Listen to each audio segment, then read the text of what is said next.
Good afternoon, everybody. Welcome to KUMB TV's Eyes Up Mother Brown. Or should I say I, am back for another Premier League encounter, flying solo this afternoon. Unfortunately, nobody else available to join in.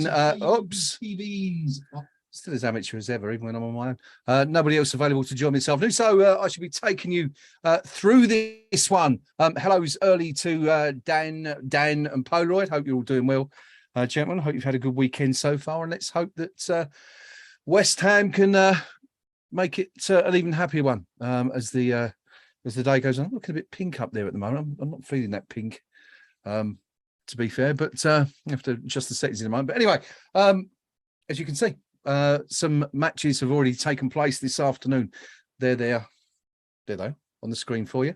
Today's action started off with a 3-1 win for Arsenal in the North London derby. And we've had a few games since then this afternoon. The best of them probably up at Anfield, a thrilling 3-3 draw between Liverpool and Brighton and Hove Albion. Brighton were ahead. Liverpool came back to lead 3-2 before Brighton equalised late on. Fulham smashed 4-1 at home by Newcastle. They were 4-0 behind at one point. Southampton lost at home to Everton. Everton now have back-to-back victories under their belt. Southampton led in that one, going ahead shortly early on in the second half, but before Everton came back with 2 goals within the space of about 3 or 4 minutes, just a few minutes after Southampton took the lead to take that one. And what else have we got? Palace. Chelsea was 1-1 for a long time in that game, and Chelsea eventually winning that by 2-1. I think that's it for this afternoon's game. Oh, Bournemouth and Brentford. How could I forget that encounter between Bournemouth and Brentford? Classic 0-0 there, as you can see, that one. I do apologise. As I'm flying solo, as I said this afternoon, I'm going to be trying to operate several browser windows here on the desk and talk to you guys at the same time. So I do apologise if it goes awry at times, but I should do my very best anyway to keep you abreast of what's going on. The game has kicked off. We've already kicked off. I'm still struggling to get a stream. Bear with me just a moment. Let me pull this up and we shall get underway. West Ham, of course, playing at home this afternoon, desperately in need of the points against the Wolves side, who have struggled just as much, to be fair, so far this season. 2 minutes gone. West Ham on the attack. Ball going in from Declan Rice on the right-hand side, but no one there. West Ham kicking from left to right on my screen. I presume it's the same from yours, unless you're watching somehow on a stream from the other side of the stadium, which isn't possible, so you won't be. Now, let's turn that down a little bit, and let's turn that down a little bit.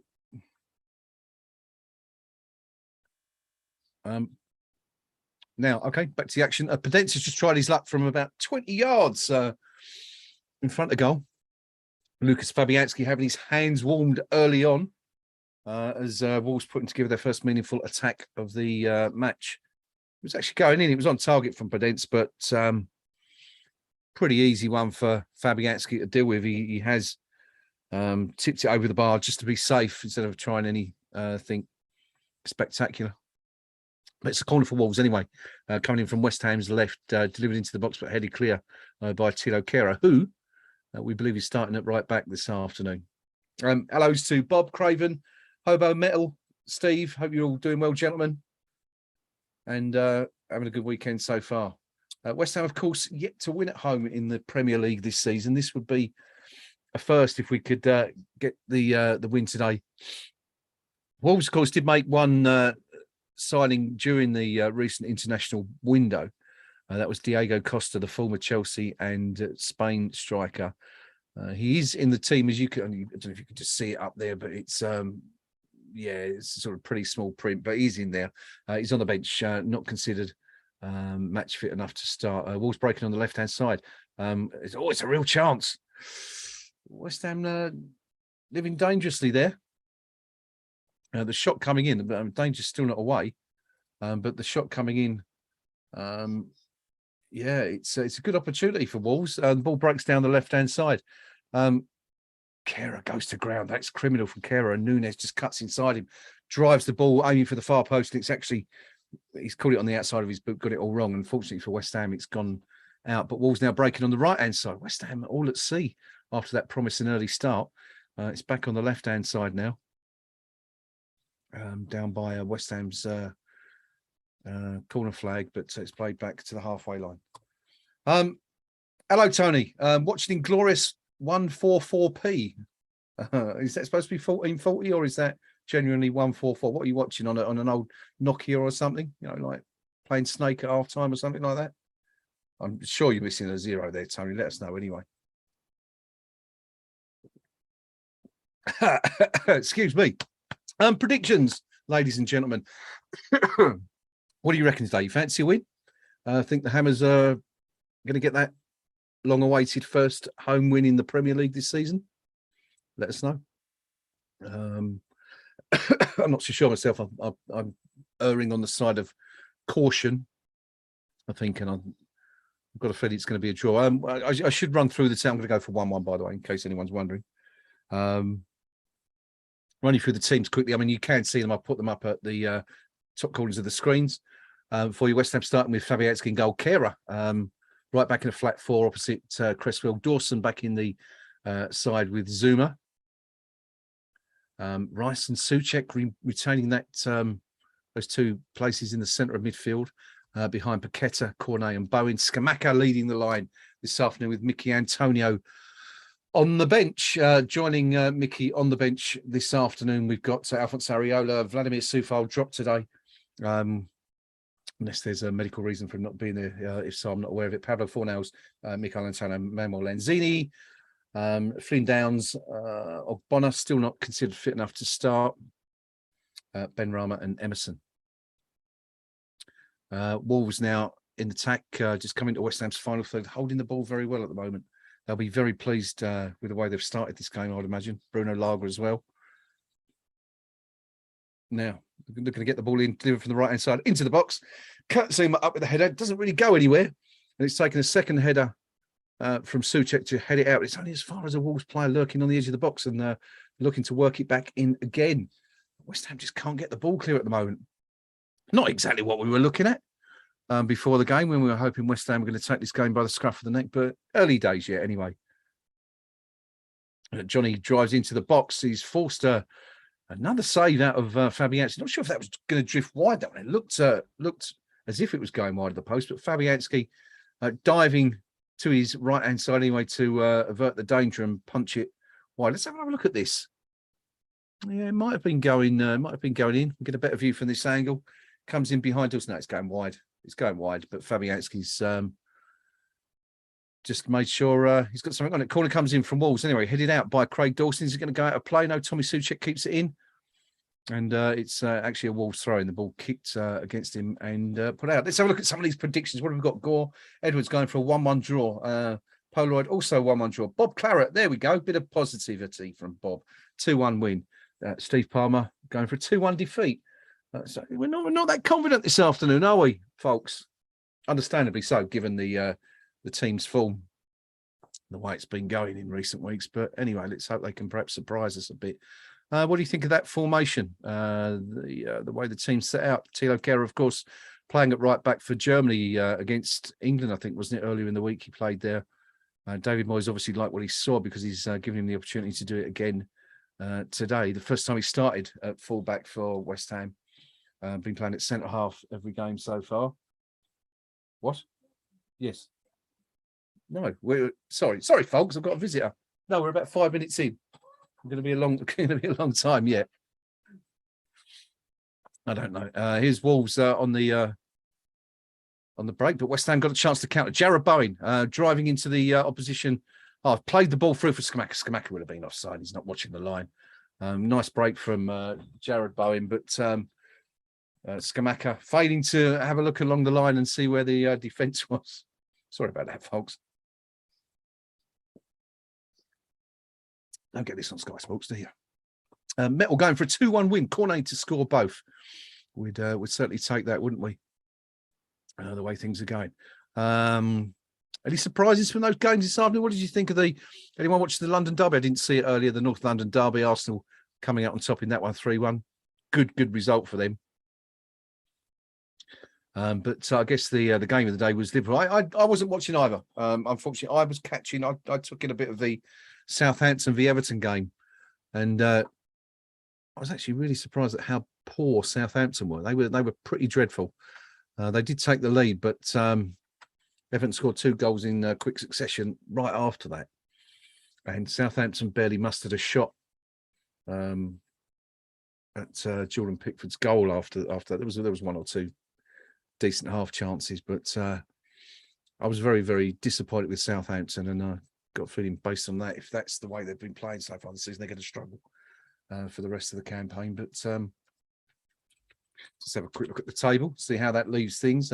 Nothing happening in the game at the moment, of course, otherwise I'll be updating you. It's 10 minutes gone anyway, still goalless at the London Olympic Stadium. Southampton at 16th place, 7 points from their opening 8 games this season. And if West Ham were able to win today, we would leapfrog the Saints, as well as Palace, who were beaten 2-1 at home by Chelsea, and of course Wolves and even Aston Villa. So we could go up 5 places. If we were to win 7, it would go up 6 because we'd go above Leeds as well. But that rather inferior goal difference, -6 at such an early stage of the season, meaning that's unlikely to happen, especially with what we've seen so far. 11 minutes gone, goalless at the London Olympic Stadium. Craven also going for a 2-1 defeat. No one going for a goalless draw. That was Preview Percy's suggestion earlier this week.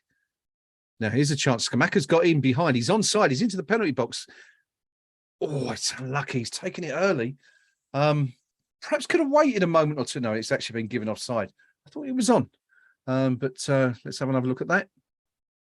No, it's a direct ball from Lucas Fabianski out onto the left. Oh, no, actually, it's miles offside. Cornet's headed it on to Scamacca. Why the referee's assistant doesn't put his flag up there, I don't know, because whatever happens, he's going to be offside regardless of how long he lets it go on for. It's a crazy, crazy rule, that, to not blow up for an infringement at that point. It's madness. But anyway, that's the way of things at the moment. And Scamacca offside for the second time. A decent effort, though. Now, hang on, West Ham breaking here. What have we got? Souček plays it into Bowen on the right-hand side. Bowen well marshalled by a couple of Wolves players. Can he do anything with it? He's actually put it out for a throw. Yeah, it's come off Jarrod's foot. Kilman played the ball against him and wins the throw on.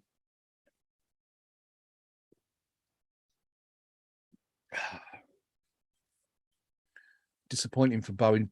Very, very poor, isn't he, this season? Not been at the races at all so far, Jarrod.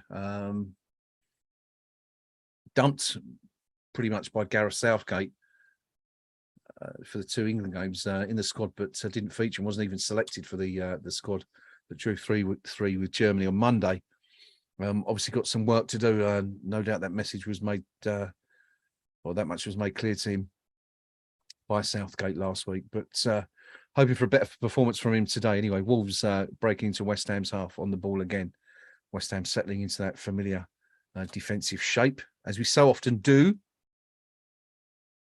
Depressing start to the game, says David O'Rourke. Yeah, not a lot to cheer again, is there? So far for the Hammers. Anyway, ball sprayed out onto the right-hand side to Kilman, who lays it short. Ball comes in. Declan Rice does well. Get a foot in. West Ham clear. Can we get out early? Can we break? Paqueta on the ball. Plays it short to Declan Rice inside his own box. What can Deckers do with it? Plays it short to Paqueta. Lovely little 1-2. And that's a great ball into Scamacca. Lovely football from West Ham. 5 or 6 passes strung together and a foul comes in. That's best football we've seen so far. Martino. No, it's not Martino. Who's going to get? I'm not quite sure who's been booked for that. Let's have a look at it. Is it Neves, I think, who's been given the card there. Let's have another look at that. Rice plays it into Scamacca. Okay. It's a foul. It's Bowen who's on the receiving end of it. Is it a yellow card? Sure, I think he's just giving him a little livener earlier on in the game. But anyway, Neves is in the book in the 14th minute, and he's going to be walking a tightrope for the rest of the game. Bruno Lager not happy about it. It's understandably, I suppose, in the circumstances. But it was nothing more than a check on the hammer, really, and surprised to see the card pulled out. But anyway, there you go. Goalless, quarter of an hour gone here at the London Olympic Stadium. West Ham still looking for their first shot of the game. That's discounting Scamacca's effort, which was from an offside position. Ball played long by Lucas Fabianski up to Cornet, and it's headed straight back to the opposition. Dreary stuff from West Ham, not being able, apart from that one little spurt there, just 5 or 6 really good passes, lovely football involving Paqueta and Rice and Scamacca. Nothing else for the fans to cheer today. Just having a look around the stadium now, of course, a lot of people found it very, very difficult to get into the ground today because of the train strikes. And I know people are still travelling to the game. Very, very busy around the roads at Stratford, as you would expect with everyone trying to get into the game via alternative means. Anyway, Carer's on the right-hand side, ball played out in that position where we so often see it's a lovely little ball into Bowen. He turns on his left foot and makes the keeper save. Forces a save from Sarr. The rebound almost falls to Gianluca Scamacca, who's aware. Let's have another look at this. Kera, it's very good stuff from Kera. Plays a lovely little ball into Bowen, cuts inside on his left. Defender not expecting that. And yeah, Sarr spills it at the feet of Scamacca. And let's have another look at this. Could Scamacca perhaps do better here? The ball spilt. No, it's put out for a corner. He couldn't really get on the end of it. It's been given as a goalkeeper. It looked like it was a corner, but good stuff from West Ham. Kera and Bowen working together and combining, and here's Bowen again on the right-hand side. Little ball inside to Scamacca, seeing lots of the ball so far. Plays it short to Declan Rice. Declan looking to his right-hand side. Can he play it out? He does. Short to Bowen. Nice one-touch football from West Ham. This Paqueta involved again. Sprayed out on this time to the left-hand side to Cresswell. This is better from West Ham. Good football, moving the ball nicely now. Now we've got a Wolves player on the deck clutching his left ankle. Calling for assistance. Quite why the referees stopped the game at that point, I don't know, because there's no reason to. It's not a head injury. But Paul Tierney, today's official, has allowed Wolves to come on with the ball. To be fair, I mean, it was in the centre circle at the time he called up, so there was no immediate danger to Wolves. But I don't like to see that. I like to see the referees let the game flow. Now, this looks like a problem for the Wolves player. Just seeing how it happened here. Yeah, I think he's just got caught. And he's tried to tackle Jarrod Bowen. Polaroid on that last one should be a corner. Yeah, it certainly looked like that, didn't it? Polaroid. But anyway, a brief hiatus, or a hiatus even, as the Wolves player receives treatment. I'm still not sure who it is who's on the deck, because the camera's on his right-hand side and we can't see any numbers. But involved in lengthy conversation with the two medical assistants there, who are now speaking to the bench. There's a shot of Costa, who's getting animated in the seats. Not quite sure what his issue is, but he's unhappy at something. But anyway, it looks like Wolves might be forced into an early change here. We've already had a booking. Neves yellow carded for that foul in the 40 minutes, just 4 minutes ago. And they could be forced to make a change anyway. We've got a lengthy delay. We're waiting for something to happen. Furhept Altakin says 2-1 to West Ham. I presume that's 2-1 home win anyway. But the player who was injured, I can tell you now, is Neto, and he's trying to jog up and down the sideline. I don't think he's going to be able to continue. He looks like he's struggling badly, and I think it's only a matter of time before we see a change from Wolves here. But play still yet to resume, where the clock's just coming up to 19 minutes now. Just resuming. Okay, we're underway again. 19 minutes on the clock. Declan Rice plays a long ball into the channel, looking for Jarrod Bowen, but it's headed clear. Wolves have barely been in West Ham's half for the last few minutes, and that's not just because the player's been down injured, but here they go. Hobo on that last decision. Scamacca didn't get a touch at all. It didn't look like it, did it? It certainly looked like it should have been a corner. Is a free kick for Wolves.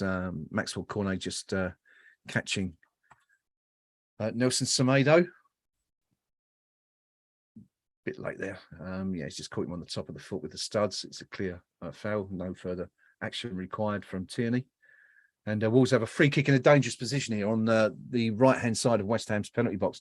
Neto still receiving treatment down there on the sideline. So it looks like they're doing all they can to keep on. Of course, Wolves have got this big issue. Two of their forwards out. The only real forward they've got in their books who is available is Costa, who's on the bench because he's not fully match fit. So with Neto playing sort of in that advanced position, I'm sure they'll be doing all they can to try and keep one of those advanced players on. But anyway, it's a free kick for Wolves, dangerous one. West Ham 2 men in the wall on the apex of the box, floated in. It's a dangerous delivery and somehow evades everyone.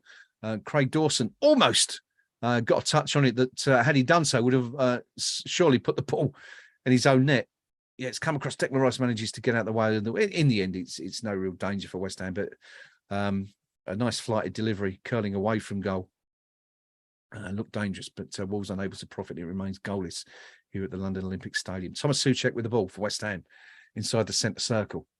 There's Declan Rice, who's been involved in everything so far for West Ham. Takes over. Hammer's now looking to break on the left-hand side, but Paqueta, who we've not seen enough of yet in a West Ham shirt, looks to play it to his old Lyon teammate Maxwell Cornet, and does so. And West Ham have free kick. Moutinho has now gone in the book. That's actually a naughty one. And Wolves have got to be careful here.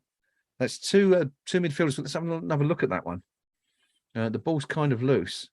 Bowen, yeah, that's a cynical trip by Moutinho. Saying that, I'm not so sure actually. Not so sure there was much in that. I think it might have been a little bit accidental, but anyway, it looks, as often these things do, it looks a completely different challenge when played in slow motion to the actual pace of the game. But Neto's back on anyway. Still limping heavily. I'm surprised they've that must give some indication of how short Wolves are with players in advanced position. But West Ham have a free kick. Where are we? What, 30, 35 yards from goal. Moutinho booked for that challenge. And it's Scamacca and Cresswell over the top of this one. Paul Bowen has been on the end of both bookable challenges so far. Now, what are West Ham going to do with this one? Kera eyeing something to the right. Scamacca looks like he wants to have a crack at this one. I'd be very surprised if he does, but what are we? 18, 24, 32 yards out. Oh, my days. Well, he has. He has had a crack at it from 32 yards, and it's quite possible it went about 30 yards over the bar. Let's put that one down as a measure. Adama Traore is going to come on. A player often linked with West Ham. Yeah, Neto's down again. He's absolutely no way should have been sent back on the pitch. You could see he wasn't fit. And he's basically decided to insist upon that substitution by going to the ground in a prone position.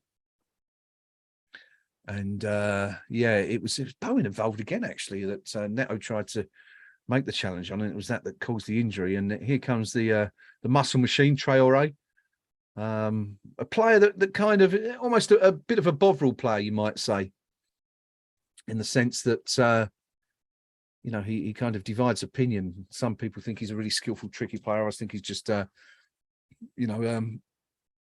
speed merchant who doesn't provide much in terms of output. Maybe a bit of both is right in that one. But anyway, Neto's coming off. 24 minutes gone. First change of the game for Wolves. And yeah, Neto replaced by Traore, who of course spent last season out on loan at Barca. And yeah, he looks like he's been on the weights again. It doesn't look like a footballer too.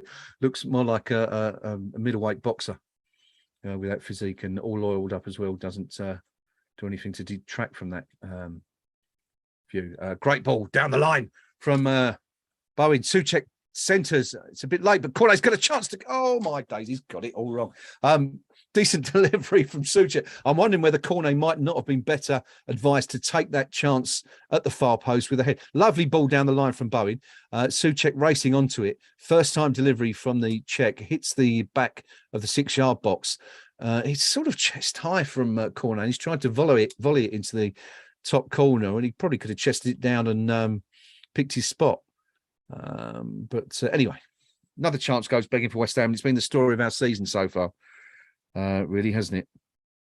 Lots of wasted opportunities. Cornet, of course, did score that fantastic goal at Chelsea, which was disgracefully ruled out for the challenge by Bowen on the keeper right at the end of that game, which would have ended 2-2 had that goal been allowed. But better stuff from West Ham anyway. Bowen looking lively. Souček getting involved there. And let's hope we can rack up a few more chances. Just need to get one or two of these on target. What have we got? Hobo, just seen the free kick. David O'Rourke saying, at least we know now why Cornet hasn't featured much. He dives a lot, can't tackle and can't find a teammate with a pass. I'd hook him for Benny now.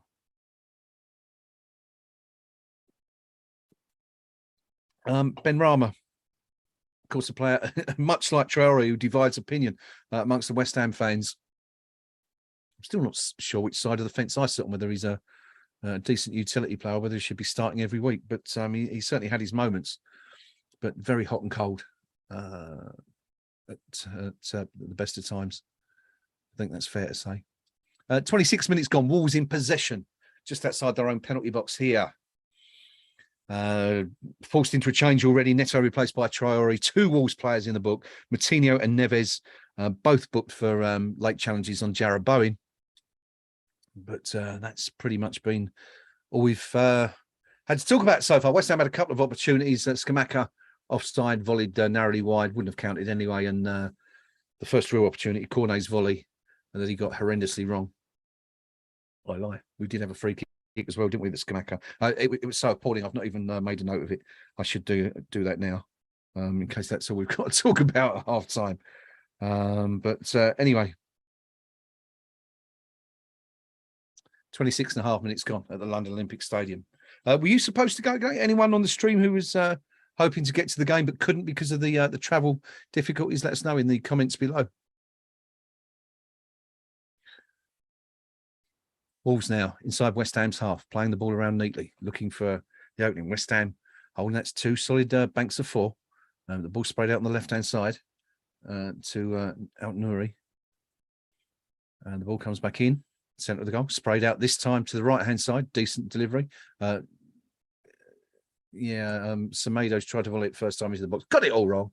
And it's gone out for a goal kick. Now, Paqueta in deep discussions with someone. We can't see who, but doesn't look particularly happy. And it's fair to say he hasn't looked that happy, has he, since making that move from Lyon yet? He hasn't really found his mojo just yet. Of course, those of you on the last stream we did at Everton would have heard DL suggesting that Paqueta is going to be a failure at West Ham. Early days, of course, but, you know, sometimes you get an idea from the first few games you see of a player. And Nick, you know, whether you agree or not, raised that possibility last week.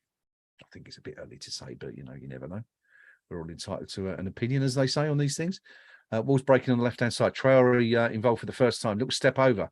2 step overs. Can he get a delivery in? It does. It's actually a great cross in, and it's just too high for the Wolves players in the box.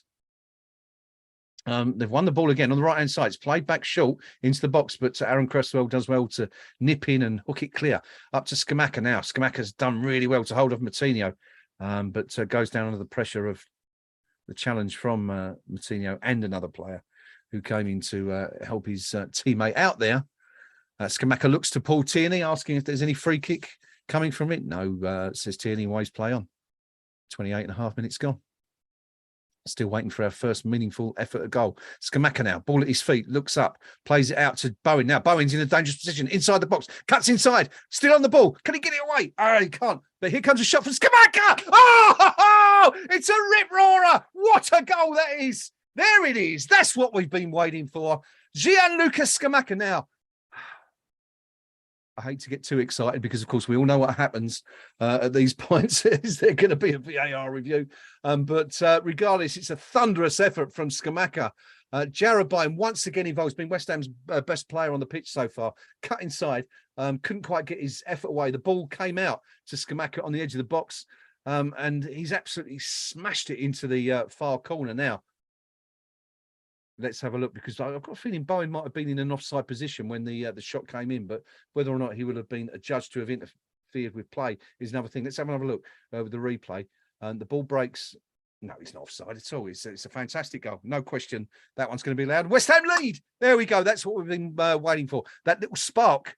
Yeah, a little bit of good fortune. Oh, it is a bit of good fortune, because I tell you what, that's taken a deflection as it's come in now. Let's have another look at this. I'm not sure Saar would have saved it anyway, but I think it's Castro Otto who's put his arms behind his back, but it sort of shaved the side of his head, I think, and nipped into the corner of the box. And West Ham lead in the 30th minute. A fantastic goal from Gianluca Scamacca. There you go. You've all been asking for David Moyes to give him that start, and he's repaid his faith by scoring his first Premier League goal. Of course, been rattling them in Europe.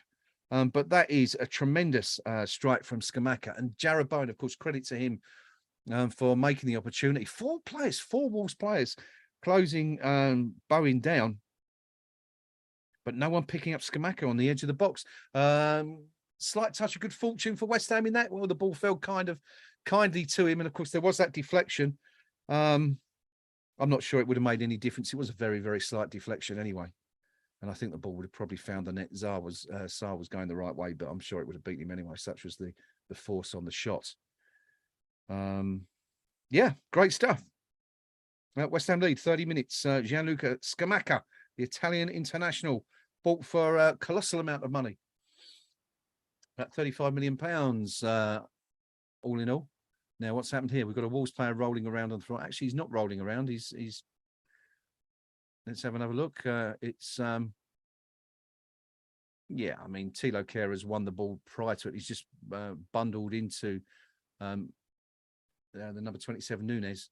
And it's not a foul. I mean, it's a unfortunate collision, but that's what happens in a physical game. No question of a booking. And yeah, good stuff. Well, what do you think? Let's have a look at some of your comments. Polaroid Scamacca, he says. Steve Palmer, yes.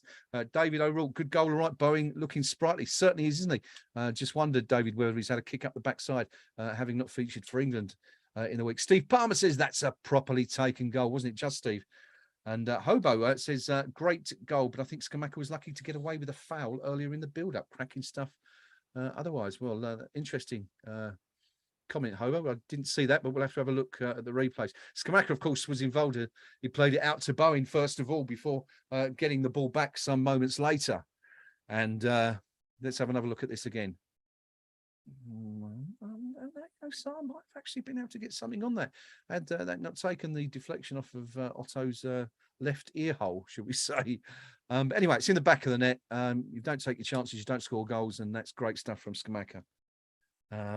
Just a brief pause in play. Craven says, what's the opposite to cursing it? There was me saying that we still haven't scored a first half goal. There you go. Had to happen eventually, I guess, didn't it? And there it is. Great stuff.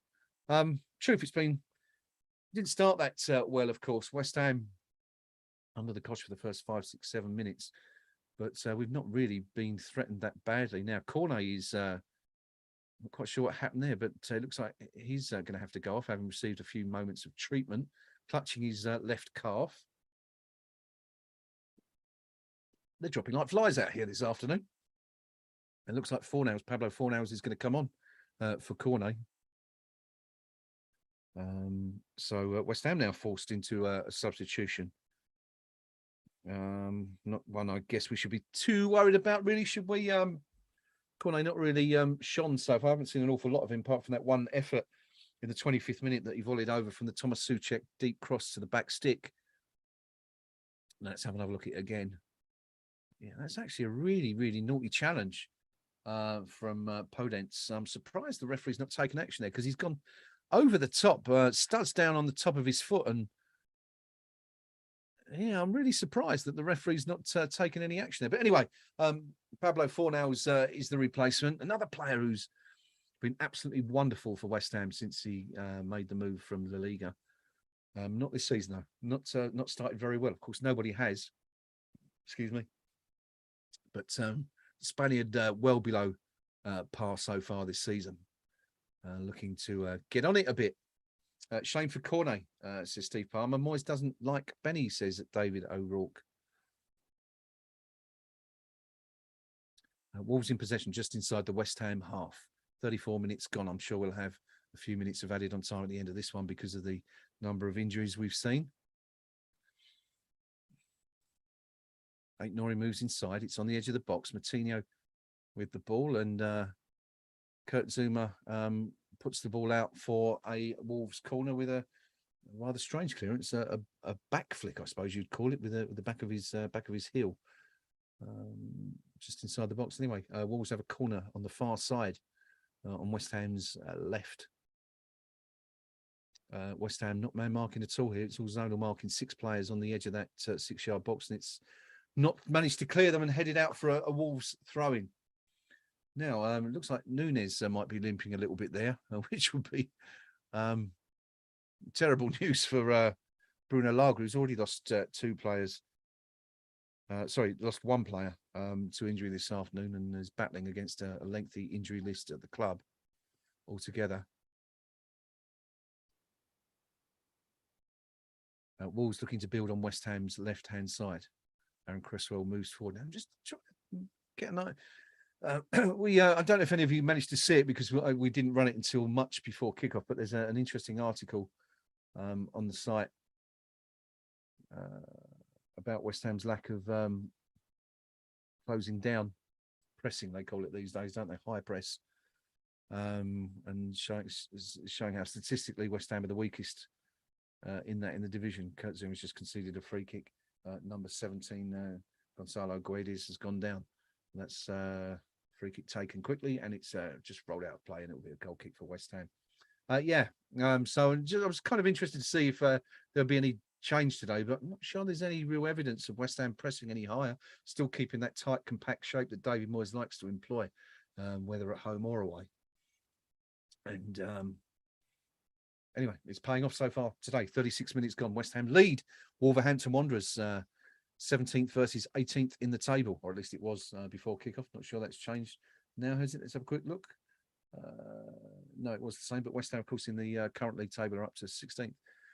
Where are we? Okay. Lucas Fabianski has the ball. Launches another long one. It's an interesting change of tack today. Lucas Fabianski, I've not seen him roll the ball out once yet. Been delivering a lot of balls long anyway. Scamacca on the left-hand side, pushing into the Wolves box on the left, looks up, checks, looks for the overlap, chooses not to take it, lifts the ball to the far post. Bowen's going to get the header, and it almost, it was Souček who won the header, almost fell to Bowen, who was loitering with intent, hoping to profit from any knockdown, but unfortunately Sarr was able to claim the resulting ball from that header, and ensure that Wolves remain just 1 down. What do you make of it so far? Let us know on the chat down there, that side. It's over there. Are you happy with what you've seen so far? A bit disappointed with West Ham's lack of high press. Craig Dawson putting a big challenge there on Adama Traore, which gets a rousing reception from the West Ham faithful at the London Olympic Stadium. Wolves in possession once again in the centre circle. Yeah, you happy with what you've seen so far? Of course, goals change games. It's always nice to be ahead, but generally speaking, West Ham haven't done an awful lot. We had 1 or 2 chances. Wolves, of course, haven't really done much either yet, but you always feel a little bit nervous at 1-0 with West Ham. Well, let's be honest, at times we were nervous at 2-0 and 3-0 last season and the season before, but, you've got to take it, I guess, when you can get it, a win, especially at the moment in drastic circumstances which West Ham find themselves in. It's going to be a busy month for West Ham. We'll go through that at some point. 9 games between now and the end of October. That's 6 in the Premier League, 3 in the Conference League. And just as well, we've got a squad this year. You would have feared going into that sort of run last season with the very, very small squad David Moyes had at his disposal. Of course, he's managed to strengthen that by bringing in 8 players. Lost 1 or 2, of course, let's not forget. One of those, of course, is coming back to the club. Mark Noble, what do you make of that? Good choice to bring him back as sporting director. West Ham on the attack. Paqueta now running at goal. And that's a shove. And, I can't believe that now. That's, so Tierney, Now, Paqueta seems to have been shoved in the back, but the free kick's gone the other way. I'm not quite sure what Tierney was doing there. Not quite sure what he saw, but I wonder if we can have another look at that in just a moment. Did you see anything wrong there? Anyone watching on the stream? Did you see why Paqueta didn't get that free kick? Didn't anyway. Polaroid says we look 90% disjointed with the occasional hint of decent link-up play. Yeah, a little bit of nervousness. I think probably Polaroid comes into that as well. Taking into account our lowly league position and the fact that you always get that, don't you? Your teams don't really play. I mean, that's why they're there in the first place, of course. But when you're in that precarious position, it's difficult to play sort of free-flowing football. Ball's breaking on the left-hand side, looking to get the ball into the box. Nunes plays it back though, and they opt instead to keep possession. And West Ham being forced to come out a little bit from a very, very deep defensive position. But Wolves turn the ball over again. It's on the right-hand side, played inside, and West Ham managed to mop it up. Paqueta looks up. That's a dangerous ball, and I'm not sure he meant it to go all the way back to Fabianski, but it made its way there, and Fabianski goes along. And Pablo Fornals has tried to hit one from, what are we at, 32 yards, and has completely missed the ball. Exactly what I'm saying. I think if you need an indication of, that's the sort of thing he probably would never have tried at this time last year, would have got the ball down and looked to run at goal. But, that little bit of nervousness and lack of confidence kind of produces moments like that, I think. On Mark Noble, Steve Palmer says that Noble back at sporting director is an upstairs role, really, isn't it? Wasn't Nobles taking his badges? He was out in America doing some kind of business degree. I guess that the role would have already been, outlaid for him at that point, and that's part of the club's tuition, I guess you would say, for the role. Not quite sure how it's going to work out, but of course, he's a player that we definitely need, or a figure we need back at the club, not a player anymore, of course. David O'Rourke says, I'm delighted Noble's coming back on the game. The referee gave the advantage to Wolves for the perceived dive by Paqueta. Thank you, David, for that. I missed that totally. Looked like a pretty clear push to me, but, we'll give the referee the benefit of the doubt on this occasion. Mr. Tierney somewhat closer to the incident than any of us are. Wolves now, this is a dangerous position inside the box. Shot comes in. This is trouble for West Ham. And oh dear. I'm not quite sure what Aït-Nouri was doing there. He could have had a crack, but chose instead to sort of pull the ball back to nobody. Wolves back inside West Ham's box. Ball played in short. Declan Rice does really well to come in and cut it out now. Scamacca's on the right-hand side this time. Hasn't really got much support. But West Ham looking to counter here, looking for options. Plays it, drifts a long ball out onto the left-hand side to Fornals, which only serves to hold West Ham up a little bit, and Wolves are able to get back in numbers and regroup. And the ball back in the centre circle now with Tommy Souček. No, it was a foul, says David O'Rourke. The ref's just a muppet. Okay, fair enough. Not going to argue with that. As I said, it's all about opinions, but I think they do get treated a little bit harshly sometimes, don't they, these referees? And give Tierney the benefit of the doubt on this one. Craven says Ben Rama will no doubt be off in January. He deserves to play over Fornals currently. I do feel for him. Thomas Souček on the right-hand side. Now, can we get another cross in, Tommy? Plays it low this time. Pulls it back to Rice. Great ball inside to Bowen. Bowen plays it across. Not able to find a player in a claret and blue shirt, though. And you just wonder whether he should have had a crack at goal from it was about 7 or 8 yards out, just to the right of the goal. Looks instead to play it across to the far side to whoever was lurking. Might have been Fornals, I'm not sure. Perhaps could have had a crack at goal himself.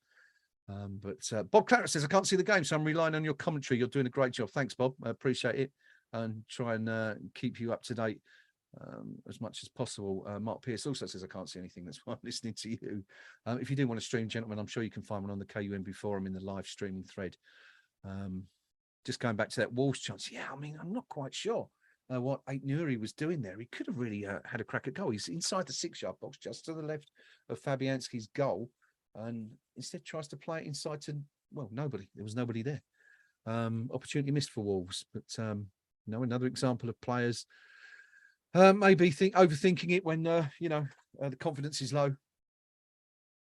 We're in the final minute of normal time at the end of the first half. West Ham leading by a 1-0. There's going to be some added on time because of 1 or 2 injuries to players from both sides. Both teams have forced to lose a player already.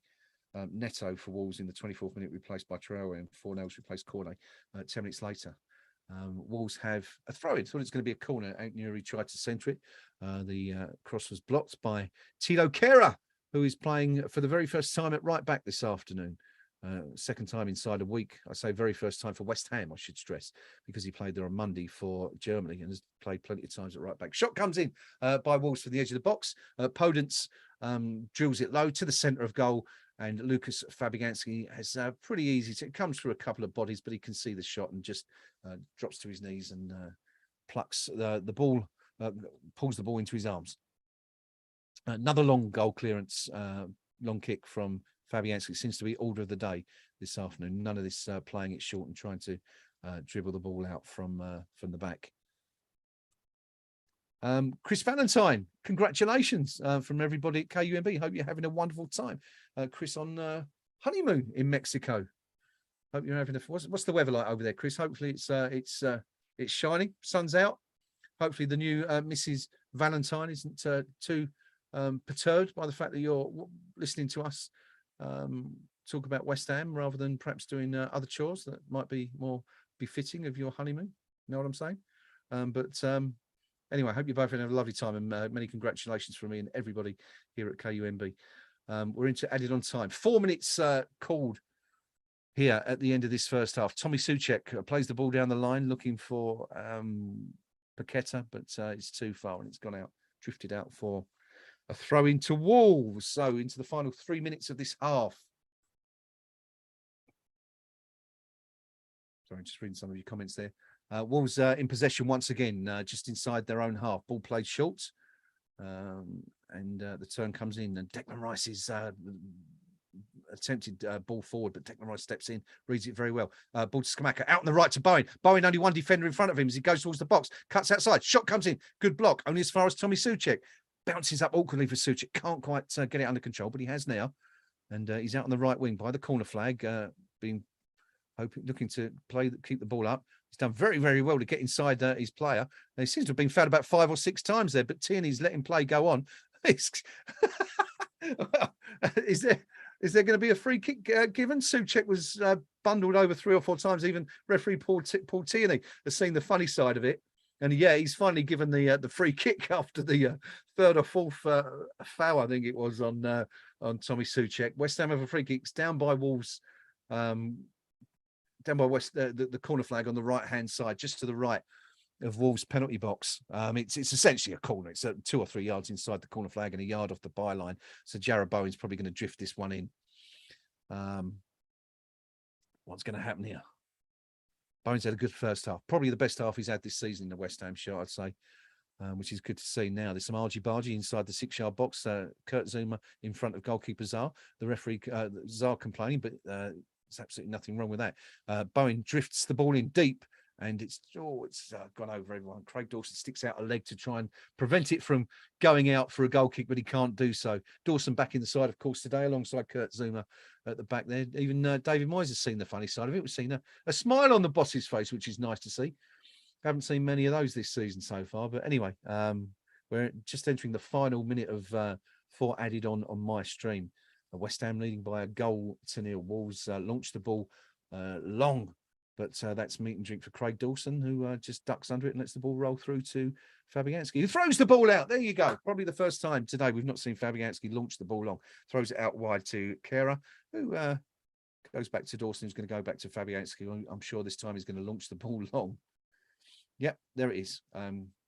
Deep on the left-hand side, looking for Pablo Fornells, who gets a head on it, heads it forward. No one there.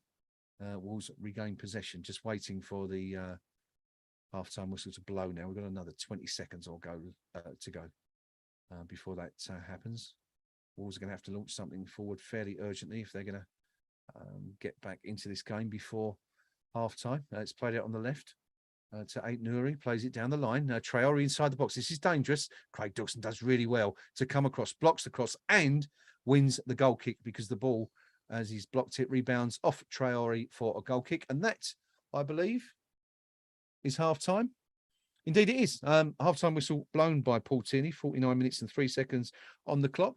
Gianluca Scamacca scoring there he is. There's the man himself, fist pumping as he goes off the field. Obviously delighted with his contribution to the game so far, and so he should be, because he scored an absolute screamer of a goal in the half-hour mark to give West Ham the lead at the break at the London Olympic Stadium against Wolves. The visitors haven't really threatened West Ham at all. Early Podence chance that Fabianski had to tip over. There was a couple of bookings after that. Neves booked for a challenge on Bowen in the 14th minute, checking the England international, and teammate Moutinho going in the book 7 minutes later for tripping Bowen as well. Neto was replaced 3 minutes later, injured. Bizarrely, Wolves tried to get him to continue, but he clearly was in no position to carry on, and he limped off to be replaced by Adama Traore in the 24th minute. And then, lo and behold, we had an effort to goal. Scamacca tried a free kick from 32 yards out, put it about 30 yards over the bar. But I did say at the time he's just lining up the next one, and well, we'll come to that in just a minute. Next chance fell to West Ham on 25 minutes. Tommy Soucek broke on the right-hand side, deep cross to the far post to Maxwell Cornet, who kind of caught in two minds, I think. It was about chest high the ball came in. He could have chested it down and, volleyed it towards goal. In the end, he tried to volley it straight away and got it all wrong. That was the last we saw, really, from Cornet, because he was substituted in the 34th minute after having his toe stamped on, which really should have been a card for the Wolves player who committed the foul. Didn't quite see who it was. Wonder if it was one of the two who was already on a yellow card. But anyway, he was replaced by Fornals. Before that, just before that, 4 minutes before that, Jarrod Bowen got into the penalty box, cut inside, saw his shot blocked by 4 yellow shirts. The ball rebounded kindly for West Ham, fell to Scamacca, who started the move on the edge of the box, and Scamacca whipped in a superb effort into the right-hand corner, midway from ground to bar, to give West Ham a lead. It was a shot that did take a deflection from the Wolves player. Came off his looked like it came off his left ear. That's my left ear. It's that one. Can't tell the difference. I'm not sure Sarr would have been able to save it anyway, because it was hit ferociously, and really, really well by the Italian international, who registers his first Premier League goal for West Ham, who lead here at the break by that 1-0. Good stuff for the Hammers. Hoping to see plenty more. Who's been your standout performer of the half? Let me know in the comments below. There it is. It's backwards. It's over there. No, it's not. It's over there. It's over there. And Jarrod Bowen has had a really good half. Tommy Soucek's been lively, up and down. In fact, nobody's had a really bad half, but Scamacca, of course, didn't really get involved that much, but has made the difference in front of goal. Declan Rice has been everywhere, I think. He's had a very, very good half. In fact, that centre too, that's been under so much pressure, to be fair, in recent days and weeks, especially during the international break, have performed fantastically today. Both Soucek and Rice have been really, really strong. At the back, Kurt Zuma and partnered by the evergreen Craig Dawson doing nothing wrong. Thilo Kehrer playing at right back for West Ham for the first time. He's been solid. Only once did he sort of get caught out when he went to ground when Aït-Nouri got inside him, but fortunately for West Ham, it came to nothing. Aaron Cresswell's had a decent game, not really been troubled on the right-hand side. Lucas Paqueta, what do you think of Paqueta's first half performance? He's shown signs, isn't he? Little bits of the quality that we know he's got, but perhaps slowly beginning to look like he feels at home here in London. Should have had a free kick, of course, but was adjudged to have dived. Thank you to David for pointing that out, by referee Paul Tierney.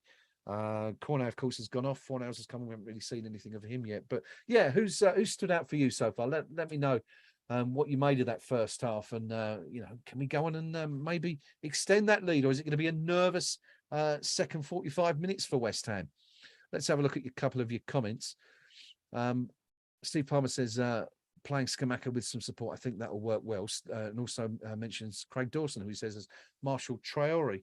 Well, of course, that excellent challenge on the touchline just before the end of the first half. Let him know who was boss, I think, there. David O'Rourke says, Bowen's been the highlight for me that half. He's certainly getting there. Yes, he is, David, isn't he? He looked really, really good today. Really happy with his performance. Looked very, very strong. Has been at the heart of everything good that West Ham have done so far. Steve Palmer says Souček's worked very hard. Rice covered well. Yes. Bowen busy. Yes. Dawson good. Kerr okay. Cress okay. Paqueta taking time to gel.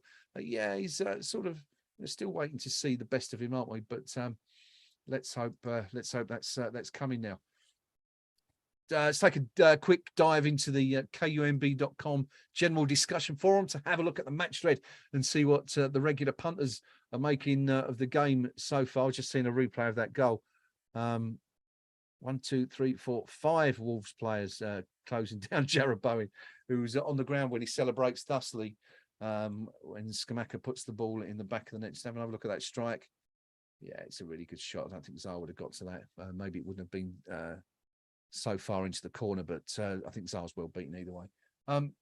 SH says that Scamacca is absolutely key to this side playing good football. Once Paqueta is on the same wavelength, we should play some lovely stuff. Stay strong and persevere, Dave, please. MB says that both sides look very short of confidence, something, of course, that we've mentioned on here in that first half, but we've at least had our moments on the ball and looked more solid off it. He agrees with SH about Paqueta, but he says it's hard when our first pass has to be so direct. A very good point, of course, where we're not perhaps playing to Paqueta's strengths of getting the ball on the deck and working it through the centre of the field. Good second half needed to give us a bit of a springboard, not a Springfield. I'm thinking about something completely different, aren't I? Dimension Diver says quite an enjoyable game. Wolves are fun to watch, and we've had a few good counter-attacks. Hopefully that first half goal will make a difference.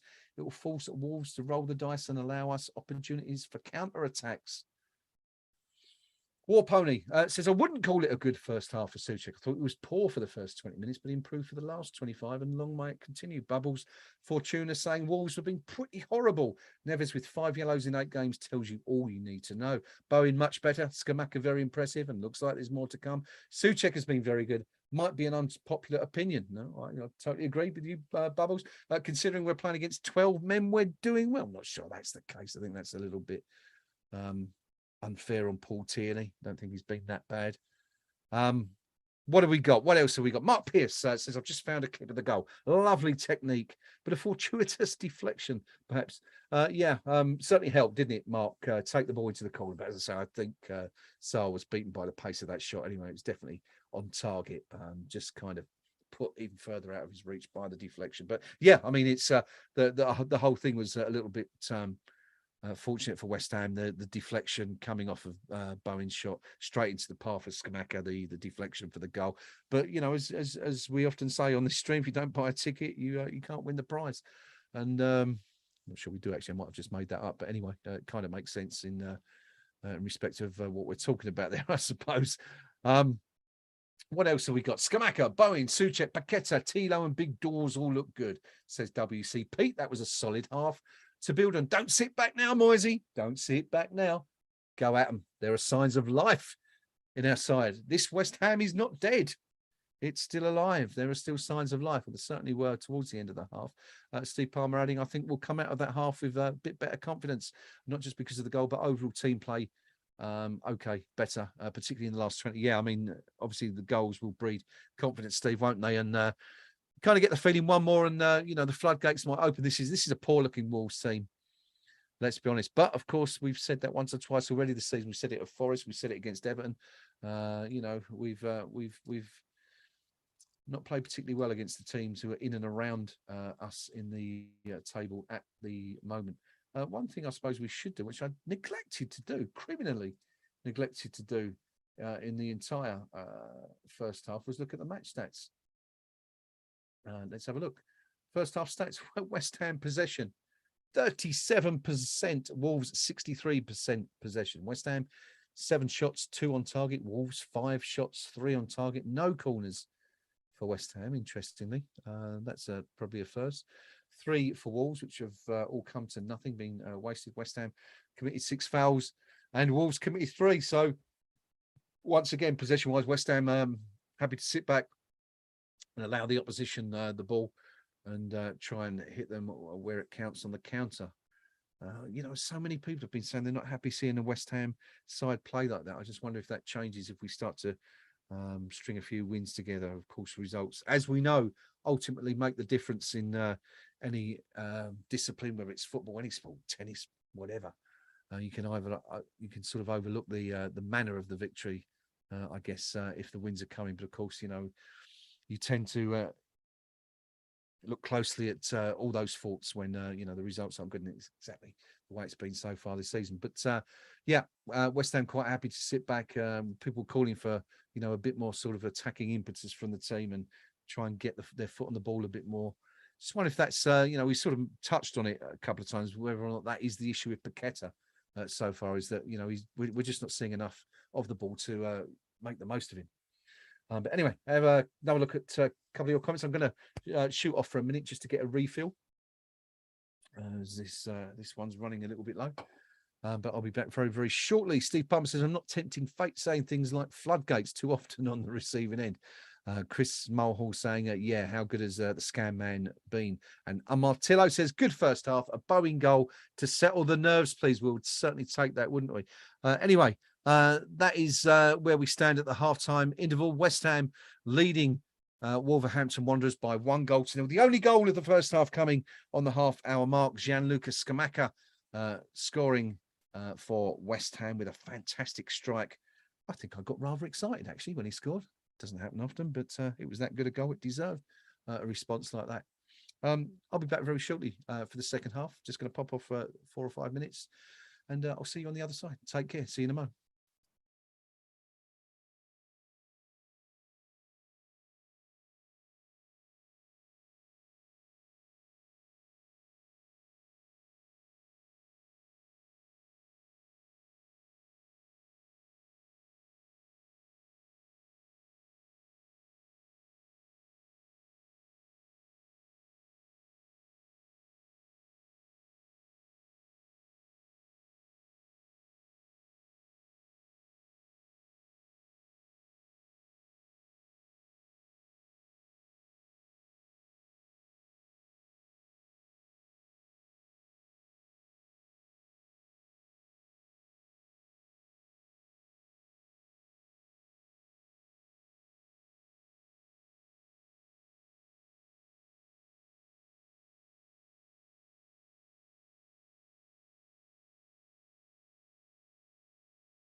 So we're back underway at the London Olympic Stadium.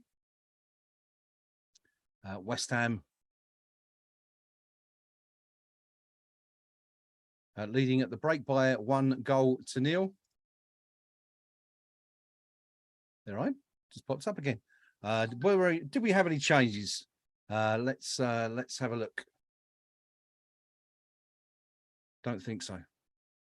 Just running through the teams again. Good first half from West Ham. Hoping for much more of the same again. And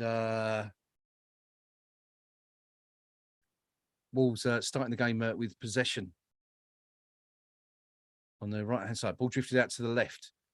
Falls to a Wolves player on the edge of the box. Declan Rice yet again wins possession. Another one to add to his stats.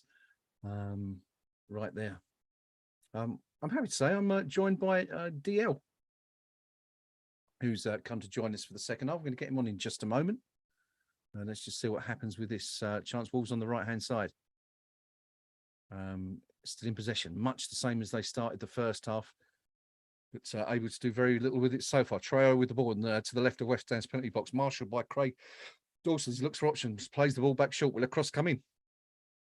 No, it won't. Played out to the centre of the box, and that's a loose pass. And West Ham able to regain possession. Paqueta with the ball. Closed down by 4 Wolves players. Just didn't really have the support there from some of his teammates. And Wolves able to win possession again. Just a little bit slow. That's one of the things I guess we've been talking about with Paqueta, is that, he needs to move the ball a bit quicker. West Ham looking to counter again now. Scamacca bursts into the Wolves half on the left-hand side, looks for options, tries to play it in to Paqueta, who's making a break forward on the right. It's a poor delivery, though. Perhaps should have played it with his left foot and curled it out, and it's just curled out for a goal kick for Wolves. Paqueta raises his hand as if to say, good idea, thank you for the idea, but it didn't come off. And Wolves have a goal kick. 3 minutes gone in this second half. With West Ham still leading 1-0. The Hammers.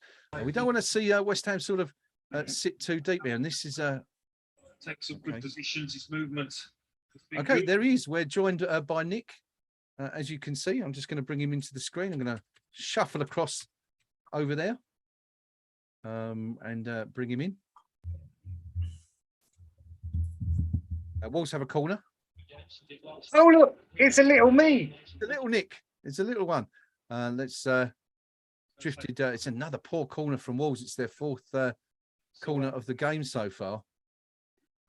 Comes nothing, but there's still got possession. The shot comes in, and it comes to nothing. Nick, how you doing, buddy? Good to see you. All right, mate. I'm good. Yeah. Good. I'm glad you're here because you can give me a bit of a breather. I'm actually going to swap us over. Hang on, I'm going to put you on that side because you're more to the left. So you're going to bear with me because the kettle's just boiled. I need to make me coffee. All right, no worries, no worries. I'm going to move myself over this side. Bit of yeah, similar style of shot. Gymnastics. I can't see Nick. Where's he gone? I've lost him totally. He's disappeared. I'm not sure. Considering how long and how determined they were to keep him on, it does look pretty serious for anyway, sorry about that. A bit of a technical difficulties. Wolves are in possession on the right-hand side of West Ham's penalty box. Declan Rice yet again makes another great interception. He's having a really good game. Finds Souček, little shoot ball to Fornals. Good stuff. Rice with the ball again for West Ham. Now, can we break?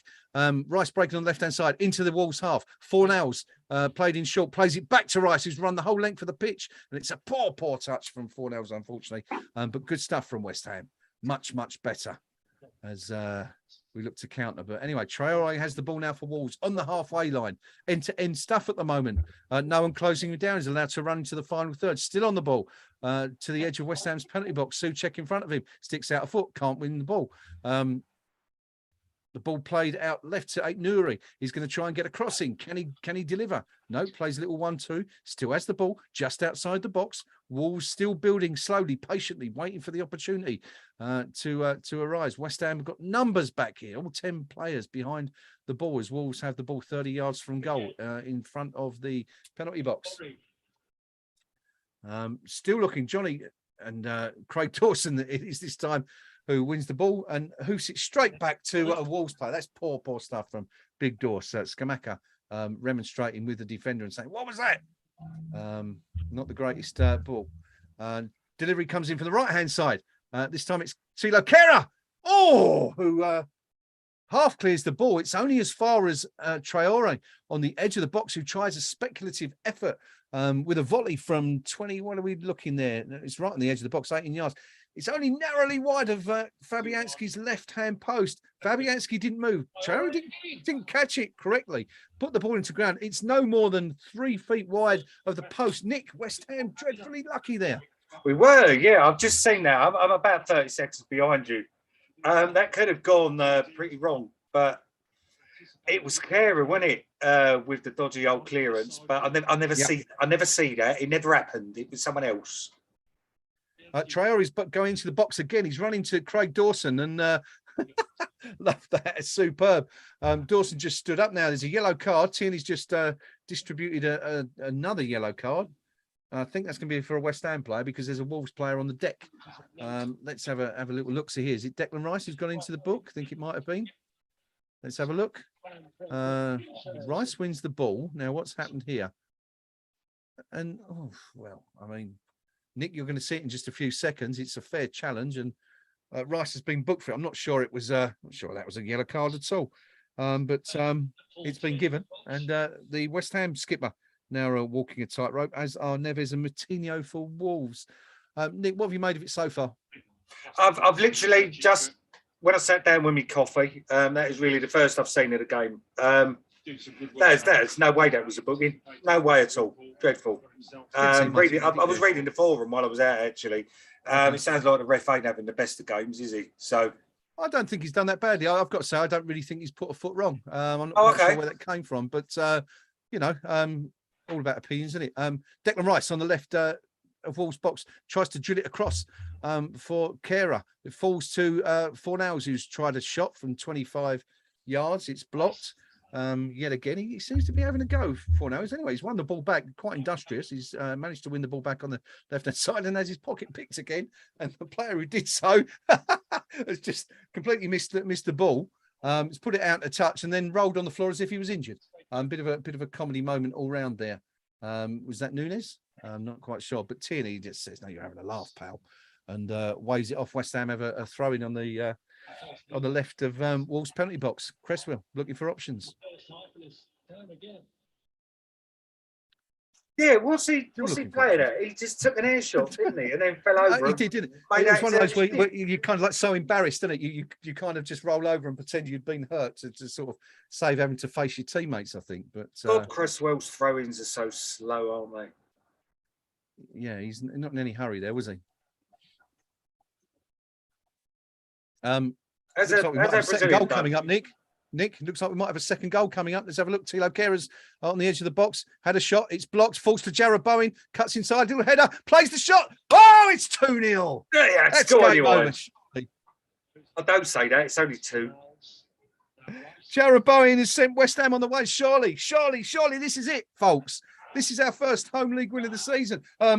Again, Nick, you'll be seeing it right now. Another little bit of luck. The ball dropped. Oh, cracking goal. That was a good shot by Bowen. Yeah, took it well, didn't he? Took it really well. You'll have to come round more often, mate. You're clearly... Well, yes. Well, I was out and about, went down to mother-in-law's for her birthday, had an Indian, and I was like, look, I've shown my face. We're winning 1-0. I want to see I want to watch the second half. It's the first time I would have watched the second half with us leading this season. Oh, go on then. So I did. And I thought to myself, do you know what? I'm going to go and join my buddy Graham on there. He's on his own. It can't be easy. He's struggling. He's having a tough time. If I'd known you were struggling, to be fair, I would have just gone up and flopped on my bed and watched it. You know what I mean? I've got to shut the door because I think it's going to open. There we go. Anyway, West Ham lead 2-0. Jarrod Bowen, who's had a fantastic, you wouldn't have seen it, but he played really, really well in the first half, was involved in an awful lot, well, pretty much everything West Ham did in an attacking sense. Has got his just desserts there. And again, like the first goal, a little bit fortunate, perhaps West Ham, in that the shot fell, Kehrer's shot fell, fortunately to Bowen, but he had some work to do for sure. It wasn't, it wasn't on a plate, and it was good stuff. A little chest. No, there was a good shot, tight angle as well. So he done well to get it on target. Goalkeeper maybe at fault for not covering that near post for you? But the ball was coming across the face of goal, wasn't it? At the edge of the box there. Yeah, perhaps could have done better. I think every goal any team ever scores, I think, apart from when they score a worldie, you can pick apart. Good goal. Good goal. Wolves have a corner on West Ham's right, delivered into the post. And yet again, Declan Rice gets up to put it clear. Now, we've been complaining about our set pieces of late, but we'll have to have a little look at the Wolves forum at some point. I can imagine they're apoplectic about their delivery so far. Shot coming in from the other side from Wolves, but it's blocked by West Ham. Cresswell's had an air shot when he's tried to clear it. Paqueta manages to tidy up for him, but Wolves have won the ball back. Paqueta's working really hard out there today, but the game, yet again, Nick, seems to be passing him by. I was saying at half-time, this is kind of a bit of a problem with the way West Ham play when we're sitting deep and trying to counter teams. Paqueta's game is you know, he's a man, he's a box-to-box player, and we're not utilising him perhaps as much as we should be, are we? Again, I can't judge. I've seen literally nothing and since until I sat down. But kind of, I mean, generally since he's been at the club, we're not. Yeah, that's passing him by is a good description of what seems to happen with him in games. I don't know. Dare I say, maybe if Rice goes in the summer, we might see the best of him because it seems like we've got two players trying to do the same thing again, which is like what was happening with Rice and Souček, you know, kind of trying to do the same role. We've got what's his face coming on. Yep, Costa. Couldn't start. Lager said that he wasn't fit enough to play a full 90. He wasn't match fit, but on the bench, and here he comes. The Wolves' only fit real striker, but hopefully he's not going to be up to scratch today. Who's he replacing? Guedes is coming off in the 58th minute. That's the second change, I think, for Wolves, unless I missed any at half-time. But what do you make of that signing? You know, I mean, a lot of people thought he might be a good signing for West Ham before he pulled Scamacca in. How long's he been a free agent for? Since January last year, wasn't it? I think his last first-team match was 9 months ago. Yeah, so he left in the January transfer window, didn't he? I think he was linked to us then. Yeah, to be honest, you know, he's one of those strikers, isn't he, that when he's fit and firing, he's even at his age now, he's still a goal scorer. I would have taken him then. After half a season off, no, not for me. So that's him going to score against us. Now I've said that. Yeah, we've got the curse of that a bit, haven't we? Jarrod Bowen's had his fingers strapped up. Looks in some considerable pain there. Said his middle three fingers strapped together, taped up. Anyway, the game's resumed after the substitution and the treatment to Bowen, and Wolves have the ball, as has been the case for much of this second half. Of course, West Ham has made the chances count. Wolves, I'm still struggling, actually, Nick, to think of a clear-cut chance that Wolves have had in the entire game. Certainly in the second half, we haven't seen any, have we? Yeah, the only one really was the half chance from Traore, wasn't it? Yeah. Costa, to me, he looks like a baddie out of a western, doesn't he? It'd be very good in one of those spaghetti westerns, wouldn't he? That's Elsie's ears are pricked up at that. Yes, he would have made a good job there. Michail Antonio looks like he's coming on. Will that be for Scamacca? I hope not. I just hope. Beyond that, we know what's going to happen. It's going to be like for like swap. But you think so? I'd like to see Scamacca get a full 90 and play alongside Antonio, because at the moment, Wolves, from the, you know, how long have I been here now? 15 minutes. Wolves haven't really looked threatening, but they've looked a bit soppy at the back. So Scamacca and Antonio, we could do our goal difference a world of good here. But it's interesting. He was asked about this. Last week I think it was. He was. Well, hang on, Traore's worked his way to the byline on the right. Clever little chip across. Thomas Souček's putting a great header, and West Ham defending doggedly there to make sure that Wolves couldn't make the most of that. Good stuff from Scamacca. Sorry, from Souček. Scamacca's just thrown his arms up in the air in exasperation because the ball wasn't played out to him. Wolves get a shot in this time, and Lucas Fabianski's had to make a save. He's dived low to his right-hand side, covering that post.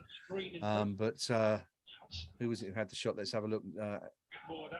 It's Podence again, who had that shot very early on, looking to go low into the bottom left, but it's easy for Fabianski. Where were we, Nick? I've lost my train of thought. We were about to talk about something else completely, but I don't know. Oh, about Antonio. He was asked something about Antonio. Yeah, of course, yes. So he was asked in his press conference last week whether or not he'd ever played. It was after the Everton. It was the post-match presser against Everton. He was asked whether or not he would ever play them up front together. Obviously, whoever asked that question has been reading the forums, and he said that it's not something we're ruling out, but of course we're looking to bed him into the team, Scamacca, at the moment. But you know, the effect of that was that Moyes was saying that, you know, if it was deemed necessary at the time in a particular game, then he certainly wouldn't be averse to it. We're going to find out now. Is he going to go for more? Knowing risk-averse Moyes, it's not going to happen on this one. But it'd be nice to see it anyway, wouldn't it? At 2-0. Oh, it'd be lovely. It'd be lovely. Just show a bit of intent. Get the fans on board, because it's not been a nice start to the season. It's not just the results. It's been the performances, and we've had nothing to shout about, have we? And seeing him going for it, attackers on the pitch, 2 up front. You know, that'll keep the faithful that have made their way there today in a train strike. You know, fair play to them. That'll keep them happy. Yeah, I'd imagine they're all very happy at the moment. Cross comes in from West Ham's left, and Fabianski plucks it out of the air. Yeah, just see that. Fab has played well this game. He certainly has. He's not really been troubled an awful lot, but he's done what he's had to do very well. One thing I did notice towards the end of the first half, Nick, which we commented on, was the fact that Fabianski has pretty much long kicked every ball he's had so far, and as I say that, he just rolls the ball short out for one of the first times in the match. But yeah, it seems to be a sort of marked change of policy there, that he's going to be playing the ball long. Yeah, not sure what you think about that, or if you think anything about it. Of course, it's sort of worked all right today. Yeah. Yeah, hey, I can't really judge on the previous 45. All I got was the buzz in my pocket from the West Ham app saying that Scamacca scored a beauty. Didn't even see the goal, so that is my some parts of the match. My notification from the app. Well, to be fair, there wasn't an awful lot going on in the first half. It was a little bit of passing there in the middle of the pitch, and it set 4 miles off. And we seem to be keeping in this little spell here. Oh, that was a bit of a waste. But as you go, oh, it's off. Done all right, bit wasteful. I don't know who played that. Oh, it was Paqueta played the ball in there. The thing is, though, the point of that, I think, is this. But the shades of, you can see the future, can't you? Here, Paqueta's getting into it now and again. There's little bits, you know, that we're seeing. Well, we've just taken the ball's just been played out in a touch by Cresswell, because Zuma's gone down clutching the back of his head, sort of kind of here in his neck area, and I didn't quite see what happens, but I wouldn't mind betting that was a stray elbow or something like that. Let's have a look. Just waiting for the replay. Here it comes. Traore goes up. Yeah, it's not an elbow. It's actually this part. But of course, Traore's arms are like elephant's legs, the size of them. So no doubt that would have hurt a little bit. But we're still waiting for Mickey Antonio to come on, Nick. He's kind of poised on the sidelines there. Yeah, it's a bit nippy out there tonight as well. And with Antonio's history, he doesn't really want to be standing there too long in the cold. Who would come off?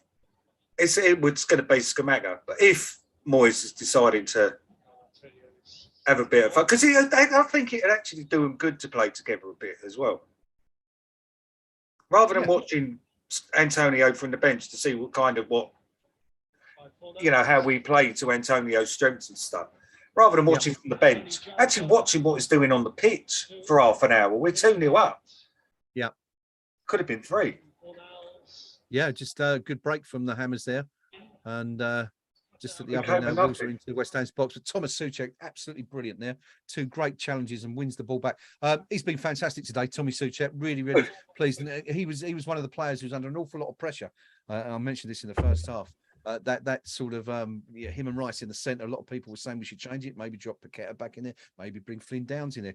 But Souček has really answered his critics this afternoon. He's been fantastic. I can tell you that it's Scamacca who's making way. Oh, Moisey, you just show a bit of adventure, mate. Come on. So we're not going to see it. Same old. All right, we're winning 2-0. I get that. But come on, just give us something different, something exciting. The Italian gets a big hug from Kevin Nolan as he leaves the field, and a standing ovation from the West Ham fans for his performance today, probably for his goal. He's Oh, is this worked the really goal? hard. Yeah, fantastic goal. He's worked like a Trojan. Oh, nice. Come off. Pick that out. Great goal, wasn't it? There's a deflection on that as well. Don't know if you saw that there, but it comes I off didn't clock the deflection. left ear. I don't think it made a difference in the end, but you know, it's maybe that little bit of good fortune that we've lacked. You know, this season we've hit the post an awful lot. We've had some terrible goals ruled out, Chelsea, Forest, and Lady Luck hasn't really been smiling on us so far. So I guess we'll do a bit of that. But anyway, Pablo Fornals, David O'Rourke saying his energy has turned the game in our favour. I think that's a really good point. And David does a lot of his work goes unnoticed, but he's been really, really busy today. And yeah, back to another player who's perhaps come back to his best a bit. I won't go that far before now. It's small steps, I think. Something I've noticed with Fornals, he does seem to play better when he comes off the bench. Was there one of the European games he turned it when he came on? We look better since he's been on here. And maybe, I know it's not going to, you know, he's because he's got his own fan club and it ain't going to be nice for them to hear. What was that? Jeez. And maybe he's one of those players that makes more of an impact off the bench than being, a starter week in, week out. Because he can, like as we described Paqueta earlier on, a lot of the times the games can pass him by and he can be very sloppy.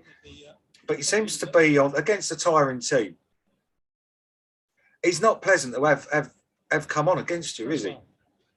No, and as you're speaking there, you'll be seeing him having a really yeah, good shot. He just had a little shot straight into the arms of the keeper, but that's one for the stats that it was on target. Yeah, nice work by Aaron Cresswell as well, finding him on the edge of the box, but a good turn by the Spaniard. And it's good to see. I think today we've seen a lot of the players who've been really heavily criticised so far this season. Jarrod Bowen, Thomas Souček, Pablo Fornals, they're all putting in a good shift. And today, there's a chance for Wolves. And that should be 2-1. That should be 2-1. And it's fallen to Diego Costa. Cross coming from West Ham's right. Diego Costa has got between between Craig Dawson and Tilo Kehrer. It's a free header. He's got the goal at his mercy from 7 yards out. A year ago, that's in the back of the net. That's a player. That's a player who hasn't played for 9 months and is finding his feet. And West Ham are very, very fortunate and got out. Very fortunate. Very fortunate. Would he have been offside there? Oh God, no. Great chance. West Ham countering at the other end. Mickey Antonio gets on the ball for the first time out on the right-hand side, looking for options inside. Lifts the ball into the centre, looking for Paqueta. It's come all the way to Fornals. Pablo. I think he's got a score there. You're going to see this one in a moment, Nick. He's taken it with his left. The ball's come from the right-hand side. Michael Antonio floating a little coming up now. Crossover. It's come over to Pablo Fornals, who's taken it first time. He's got it all wrong. Really. That's worse than Costa's miss. That is dreadful. We should have. Don't know why he didn't hit it on his right foot. Hit that with your right foot. That's a goal, mate. A little bit of lacking of confidence there, perhaps, for Fornals, but getting in those good positions again, it's good to see, and good stuff from Mickey Antonio out on the right. Yeah. But anyway, we're just about to enter the final 20 minits. West Ham leading 2-0. It's looking, dare we say it, Nick? Dare we say it? It's looking a bit. Who's that just giving it away there in the middle? Coming in a break now. There's Traore. He's a unit and a half, isn't he? He's enormous. I likened him to a middleweight fighter. Yeah. First half, he really does look like a boxer rather than a footballer. And I've seen quite a bit of him before, and although he's not the most prolific of goal scorers, I'm going to agree with Hammerman 11. He's kind of got West Ham player written over him. Right. Just jumping in there, Nick. Lucas Paqueta's down. He's taken a really hefty whack. Don't think it was a foul. Michael Antonio escaped on the left-hand side, played a short ball inside to the Brazilian. Just inside the box, it's a really strong challenge from the defender. I think it's a fair one. Don't think it's a penalty, but he's hurt. Anyway, the ball's up the other end. Traore, which is talking about, he's got the ball on the edge of the box. Leathered one with his right foot. put it over the bar. Fabianski just watched it go. The good news is Paqueta's back on his feet, but have another look at that because that was a really strong challenge. Here we are. Here's the replay. Tapped inside from. Yeah, there's nothing in it. I mean, it's not a foul. It wasn't even that a hefty challenge. Kilman was the player who got the challenge. He's trying his luck, isn't he? He is a bit. He ain't even limping. We don't do that here at West Ham, Lucas, mate. No, I think he thinks he's still in the Liga there. Wolves are about to make a change. I'm going to let you know who that is in just a minute. But anyway, 19 minutes left to go here. West Ham leading by 2-0. Looking comfortable at the moment, but, you know, of course, one goal can change it all. Costa's in here. Big chance for Wolves! And that's 2-1. Another clean. No, he's not. Oh, good. No, it's not given. Costa's. I thought Costa was offside. I've got to say, it looked like he was behind the line. And it's another one of those. We saw one in the first half for West Ham with Scamacca, where the flag didn't go up until play had ended. And let's have another look here. Declan Rice, I think it is. No, it's Paqueta who loses the ball. Traore plays it through. Oh, he's actually not that far offside, you know. It's inches. We're talking inches. Traore plays it through the channel to Traore. There's going to be a VAR review on this, I think, because I don't think it was a clear and obvious offside, but he's offside. I'm fairly sure he's offside. Anyway, Wolves are about to make a double change. Yeah. Only just, mind. Only just. West Ham live in danger. You've got to be careful. Oh no! To be fair, I don't even think it was Costa. It was the bloke on the other side of the pitch. I was looking at Costa. I think Costa's offside. I think he's a little bit offside. I'm not sure about the other player as well, but they both looked, to be fair, both looked a bit off. Campbell and Traore are coming on for Semedo and Nunes as Wolves make more changes. But that will give them heart, the opposition. Finally putting the ball back in the net. And Costa's caused us problems. Is it? Yeah, he is. Is that not? Did you say Traore's come? Oh, it's another. It's a different Traore. It's another Traore, yeah. I get confused with these bloody Traores. There's two Traores. There's a lot of Traores. I think it's a very popular name in a certain part of Africa. Yeah, as I said, Costa's caused us a couple of problems. Should have scored with a header and just offside there. And looks like already like he might be a decent acquisition for Wolves anyway, certainly for a team that's struggling to score goals. Yeah, I mean, he's one of those players that's always been quality, isn't he? And, you know, what was it they say? Class is permanent, regardless of your age. So, you know, he's somebody that would do well for. I mean, he's somebody that, if we'd signed him last January, it could well have been the bloody difference between us, Conference League or Europa League, and ergo, we won't go there with the Europa League. Leave it. Because they were tired performances after Seville and Lyon. They were very tired performances. David Moyes is obviously unhappy about what he's seen since Antonio was introduced because he's taken off Lucas Paqueta and replaced him with Emerson. And Emerson's just given that signal, which you'd have to presume means we're still going 4-4-2. So I'm not quite sure where he's going to be playing. Or we are going 4-4-2 rather than a 4-3-3. But anyway, looks like Emerson might be playing left midfield in front of Cresswell.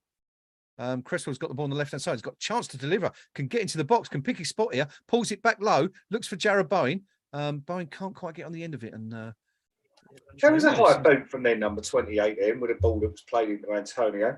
Surprised I've seen them given. Yeah, I've seen one or two of those. And I think, as I said, I think Tierney's had a decent game today. I don't think he's put a foot wrong, really. He seems to be just letting the game flow, doesn't he, rather than blowing up for every little thing. Yeah. That's what I was going to say. He's not been picky. You know, if there's anything that isn't really obvious, he's allowed it to continue. And I think we all want to see that, don't we? This is quite thrilling, actually. You know, with it's kind of end-to-end stuff. You wouldn't think that we're winning 2-0. No. No, it's been a good watch the second half. It's it's not the typical West Ham of this season performance in the second half, I must say. Oh, I've just seen this. Just seen a screenshot of Bowen's finger. It's not nice. No, bit of a mess. It's sticking out at an angle where it shouldn't be. I suppose it might make his missus happy, but I can't think he'd be happy with it. We're into the final quarter of an hour anyway. Wolves are breaking on the left-hand side. Pretty much in control of the ball at the moment. West Ham sort of not able to get a foot on the ball. Drives into the box. Oh, and that's close. That's close. Fabianski's dive to his left. He's seen the ball safely wide, but I'm trying to see who it is who took the shot. I think he's got 12 on his shirt, but it's Campbell, the substitute. Campbell. Who isn't 12, it's 77. But he's cut inside from the left, worked his way into the box and drilled a shot low to Fabianski's right. Fabianski, I think he would have had it covered just wide of the post, but West Ham's still got to be careful. There's still time for Wolves to get back into this game. 14 minutes of normal time left, and they're in possession again. I'm going to send you that picture on WhatsApp. It's okay. Action to follow that from Ellen Road as Leeds take on Aston Villa and Monday night football. Wolves in possession anyway, 40 yards from goal, played out onto the left-hand side. West Ham still back in numbers. Ball played into the area. Looks for Costa, who's managed to get the ball. He's still in possession. He's pulled it back from the byline. Wolves still in West Ham's box, delivered into the penalty box. That's brave from Souček. Season and scored more than one goal. I've just realised why the player I thought had number 12 on his shirt. I was right. He has got a number 12 on his shirt, but so has every single Wolves player because they're sponsored by a company called 12Bet. Which I hadn't noticed prior to then. Souček.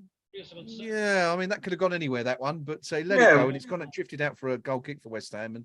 And we've been quite today. I think luck has definitely been on our side. Any of those little dodgy moments we've survived.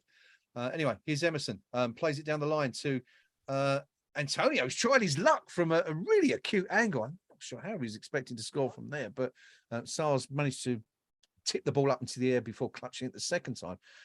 Good work from Antonio, won the ball, headed it onto Emerson, who played it back to Antonio. He's tried to shoot actually from. He has, isn't he? He's no more than a yard or two from the byline, sort of 6 yards out from the left of the goal, and he's trying to catch Sarr off his line, and he kind of did in a way, but would have been some finish to get that in from there. But anyway, 78 minutes gone. West Ham 2, Wolves 0.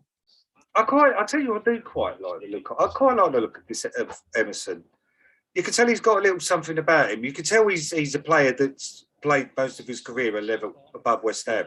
Yeah. He's just got that little bit about him, the confidence, like the ball he played into Antonio just then for the shot. He's not, don't get me wrong, he ain't a world beater, but I know what people bang on about next level signings. People probably would disagree, but he's kind of one of them. He is a level up from what the type of player that we normally have. I quite like him. He's someone else I think that would improve with a run of games. I really think he would.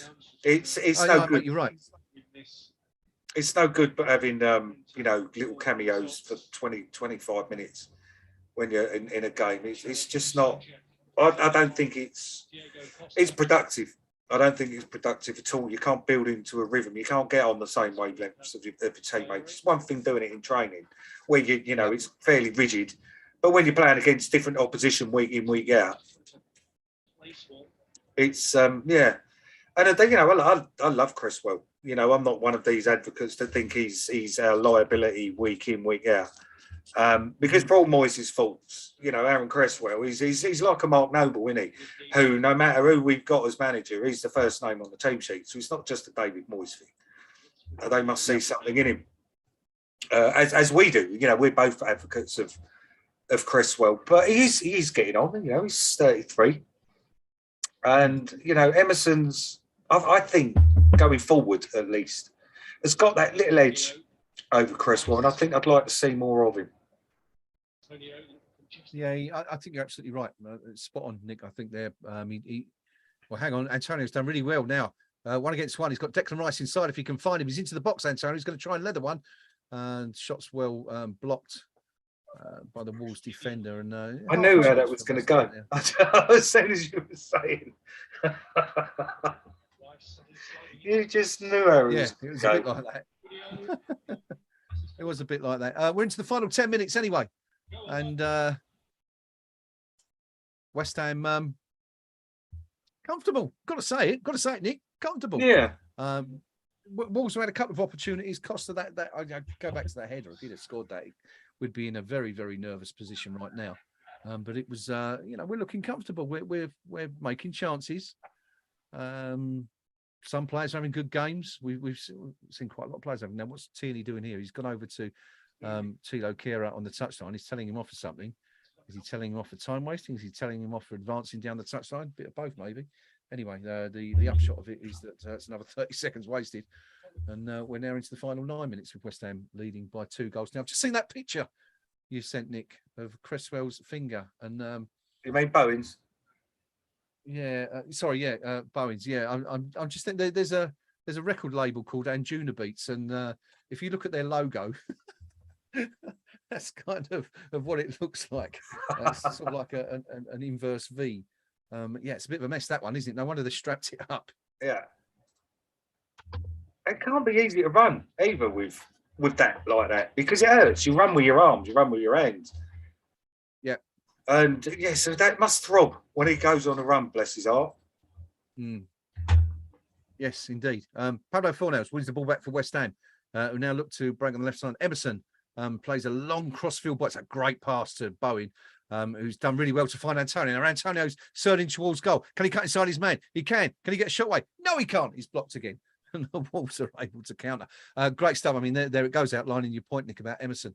What a valuable player he is. Actually, I kind of quite like him in this role, sort of playing left midfield. It definitely looks like. Oh, and now Cresswell's surely going to get a booking for that one. He's very, very late. Yeah, Tierney is no hesitation bringing out the yellow card. It's a bit of a lunge from Cresswell, maybe tiredness creeping through them old legs of his. But Traore draws the foul, and it's a clear free kick, and it's a clear yellow card. No complaints about that one. Yeah, just saying that. Yeah. He is huge. He is proper huge. He's turning, ain't Cresswell turning into Matt Jarvis with this little thumbs up thingy that he keeps doing. What's that? What thumbs up thingy? He's always doing that to someone who's Cresswell. And that's because that used to wind me up when Matt Jarvis used to always do that with his little thumbs up. And he used to wind up Raz as well, which anything that winds Raz up is okay by me normally. But no, this one, what bothers me, and Cresswell seems to be doing it more and more often. Oh, there you go. I can't say I've noticed. There you go. It's some insight, exclusive stuff. Exclusive stuff. They're looking quite dangerous here at the moment. The Wolves. Yeah, they are. They've just won a corner trail. He's trying to put that. Emerson that could have gone anywhere. Could have gone anywhere, couldn't it? Well, this is what I'm saying about West Ham's. On another day, that one might have looped under the crossbar rather than over it. But anyway, he's the resulting corner. They've been terrible from corners so far. And there's another terrible corner played into the near post, drilled low, and easily cleared up by West Ham. Even though Wolves regained possession again, they've won an awful lot of second ball out there today. If I had one criticism of West Ham this afternoon, that would be it. And to be fair, you'd be clutching a little bit because West Ham have put in a decent performance here so far. Still time for a goal or two to go. But yeah, West Ham just absolutely. West Ham are all sitting back in their own third now. Every player. I don't think we've got anyone outside there. And no, and it's just inviting them on. It's asking for trouble. Yeah. What's the old adage? The best form of defence in a football game is attack. Yep. Especially when we've got a defence that's as leaky as a sieve as it has been all season.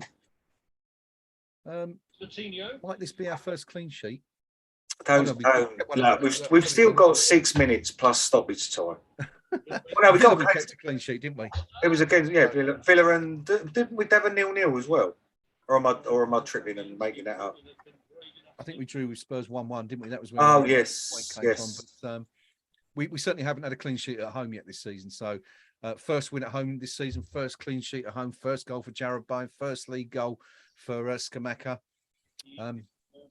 Can't complain about any of that so far. It's been a good afternoon so far for West Ham. Let's just hope we can see it out for the final 5 minutes. We've actually got the ball now. Declan Rice has got the ball. Declan Rice has been outstanding today.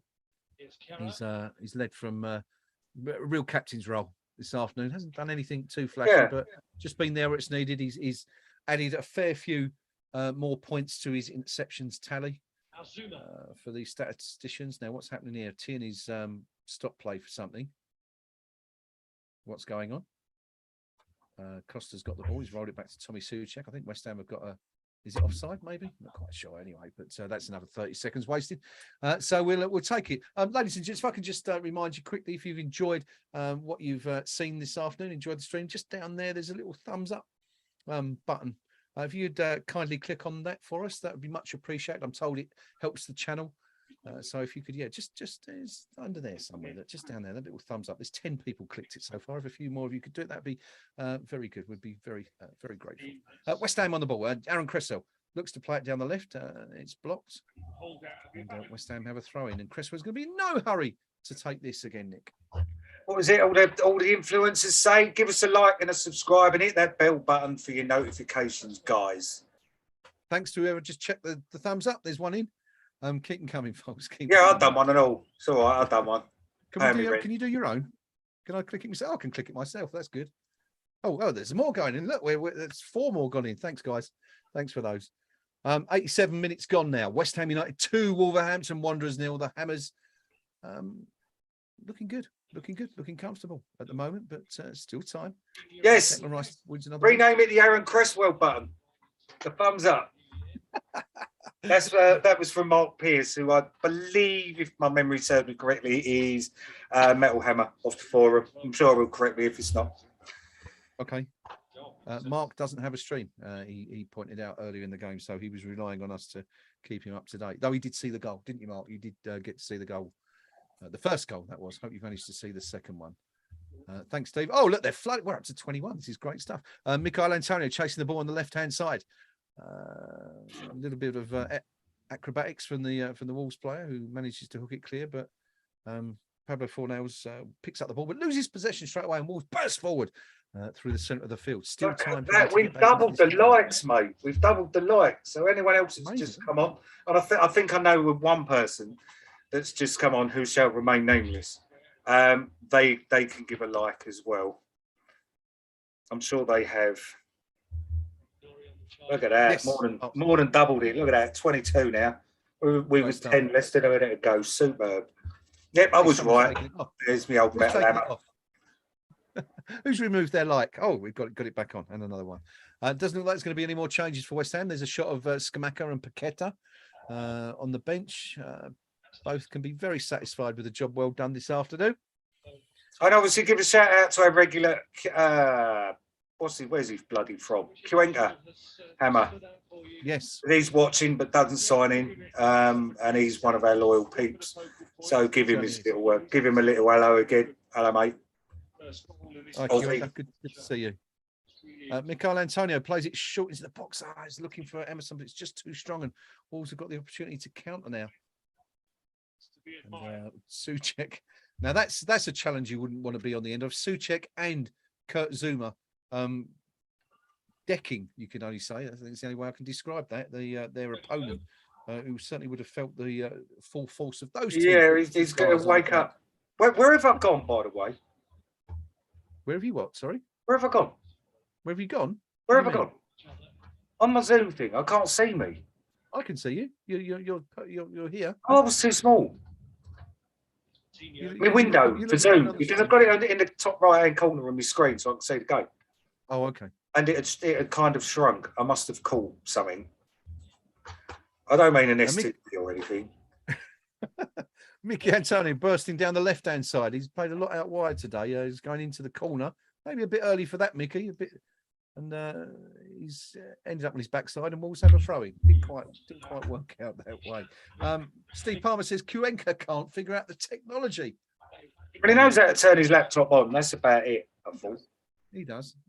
And he's always in. He always leaves a kind message for us on the forum. So that's pretty good. No, it's just seen on. We're in the closing seconds of the regulation 90 now. I'm just waiting to see how many are going to be added on here, but I think we can pretty safely say West Ham have got the points this afternoon here. Declan Rice plays it out on the left. to Emerson, who's going to race in towards goal. Now, this is a chance. Emerson's into the box. What can he do? He's going to get shot away. He's tried his luck, and that's ballooned up in the air because it's taken a deflection off of the Wolves number 8, who, as you can tell by the fact I'm struggling to figure out who it is. Neves, there it is, Neves, who's on the yellow card. West Ham have a corner. Now, if we could just score from a corner, that would just wrap everything up. That would. If we score 3 today, that would be lovely. Certainly would. That would be glorious. A football corner, not a comedy corner, says Martillo. Pablo Fornals is going to take it. That's something you don't see often. Big Dorse and Suchik. Didn't he score last season direct from the corner, Fornals? Or was it the season before? Yeah, he did, didn't he, once? I'm not quite sure what it was. Yeah, might well have been last season. Let us know if you remember. Remind us. 28 likes. Can we get 1 or 2 more just to take it up to 30? West Ham with the ball on the right-hand side. Jarrod Bowen. Lays it back. West Ham just keep control. One of the best corner, was it? Rice, 1-2. Good stuff. Carer's had a good game today as well. I mentioned it's the first time he's played for West Ham in that right back position, but he's had a really good game today. I haven't seen him get forward an awful lot. He hasn't really needed to. Bowen's been so industrious in front of him. He's just been able to sit back and do a good job. First corner, says Mark Pierce. Mark, I think you're right. Let's just check the stats. I don't recall one before that, but anyway, 3 minutes added on, and we're more than halfway through it now. It's our first corner. Mark, you're absolutely right. Good spot. 91 minutes, 43 seconds gone. 3 added on. West Ham 2 goals to the good, and about to win our first 3 home points of the season. Against Liverpool. Fornals scored direct from a corner. Yep, according to Mark. Emerson in the box, pulls it back. Bowen in a great chance here, lays it back to Declan Rice. Another shot blocked. To their credit, Wolves have put in some really, really good defensive blocks. They must defending resolutely, as they say. No, they've done well. They've stopped this being an absolute spanking, to be fair. Declan Rice on the edge of the box lifts it over for Jarrod Bowen. Oh, I tell you what, though, their defender is going to have headache in the morning. God, that was right in the side of the head. And Martillo says 40 seconds to go. I feel comfortable saying we've got this now. Steady on Montillo. There's still time to go. I love that from Declan Rice. Clever. Unfortunate. Just a little bit unlucky. But that's what you see from a team that's playing with confidence and knowing that they've got the points in the bag. It's a different West Ham this afternoon. Played really, really well. And all right, the opposition haven't been that great, but as the old adage goes, you can only beat what's in front of you. And West Ham have dealt with Wolves pretty comfortably, I say, this afternoon. Only 1 or 2 really sort of scary moments from Wolves. Costa, the header he should have scored. Traore, the shot. He's scary anyway, isn't he? Goal. He's a scary looking character. Yeah, definitely. And that's it. That's full time. Happy days. 3 points in the bag. Excellent stuff. Final score: West Ham United 2, Wolverhampton Wanderers 0. The goals coming in the 30th minute. Gianluca Scamacca firing home from outside the box. Fantastic goal. And then the icing on the cake was the second goal of the game. And I can't find it. There it is. Jarrod Bowen, 54th minute. It was a carer shot that was blocked. Bowen picked it up. Little chest, little header. Wallop into the bottom left-hand corner. Great goal from Jarrod Bowen, who gets a dislocated finger for his efforts. Nick, quick summary of what we've seen. I enjoyed that. I enjoyed that second half. And that's the first time I've actually been able to say that all season. Yeah, it was good. Quite impressive, actually. I'll say again, I do like the look of Emerson. He needs to be on the pitch more. He most certainly does. Even if he ain't the best defender in the world, what he offers going forwards for me is quite pleasant. I'm not sure how to take this though from David O'Rourke on the stream, right? Great show, lads. Thanks up the junction for the great commentary, and thanks DL for the comedy value. I'll take that as a compliment. Cheers, David. Thumbs up now, please. Thumbs up. Thumbs up. 2 more. Come on, let's get them thumbsies going down there. We need more like. Can I press this like and all?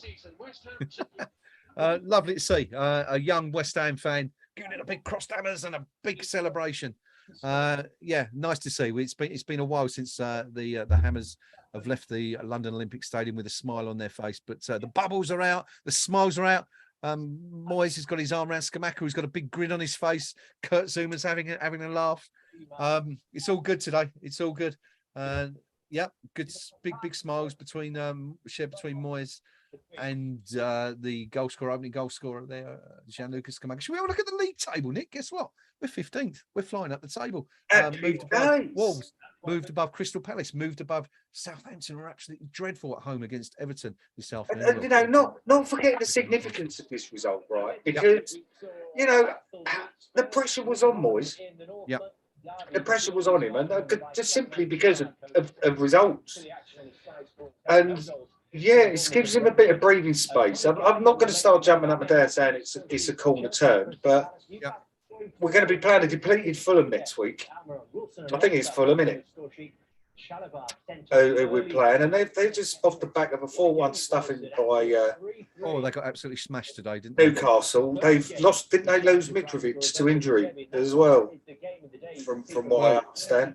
I haven't seen that, but if that's the case, then that's the best possible news I think we could have, because he's been in fine form, hasn't he? And I think they lost somebody else as well, whether that was for a card or what. But I know 2 of their players. I've read it on the forum, so it must be true. That two of their players are out for next week, or likely. So fingers crossed. Let's have a butchers. Who's gone? I'm on the other games thread now. It's a quiet other games thread this week. It's only on the 3 pages. Where are we? Games, Nick, of course, this week, and Alexa, and then Fulham. Of course. We've got a guest. And I think. It's a big Palermo. Is he going to get? There he is. He's in a circle again. Oh, not quite a full circle. Let's see if we can. There he is. Pinky joining us. Looks like from the posh seat. Is that a grin I detect on your face, Pinky? It looks like a maid at a Is that a big smile? It's a half smile. It's a half smile. Okay. We needed 3 points. We got 3 points. Clean sheet. Yep. Good finish from Scamacca. Better one, I thought, from Bowen. So 2 good goals. Quite a few positives today. Most of all, clean sheet, 3 points, moving up the table. Had to happen because some of the other results today didn't do us a lot of favours, for being honest. Yeah. So we were pretty comfortable, weren't we, today, Pinky? 2 good goals. There was a lot right today. 2 good goals. Can you hear me? I can. You can. Got some hecklers here. That's all. Some hecklers. Happy hecklers, though, at least. Some really good performances out there today, Pinky. Declan Rice, superb. Tommy Suchek, I thought, had a really, really good game. On the right side, Bowen kind of refound his form today. Scamacca, first goal, clean sheet.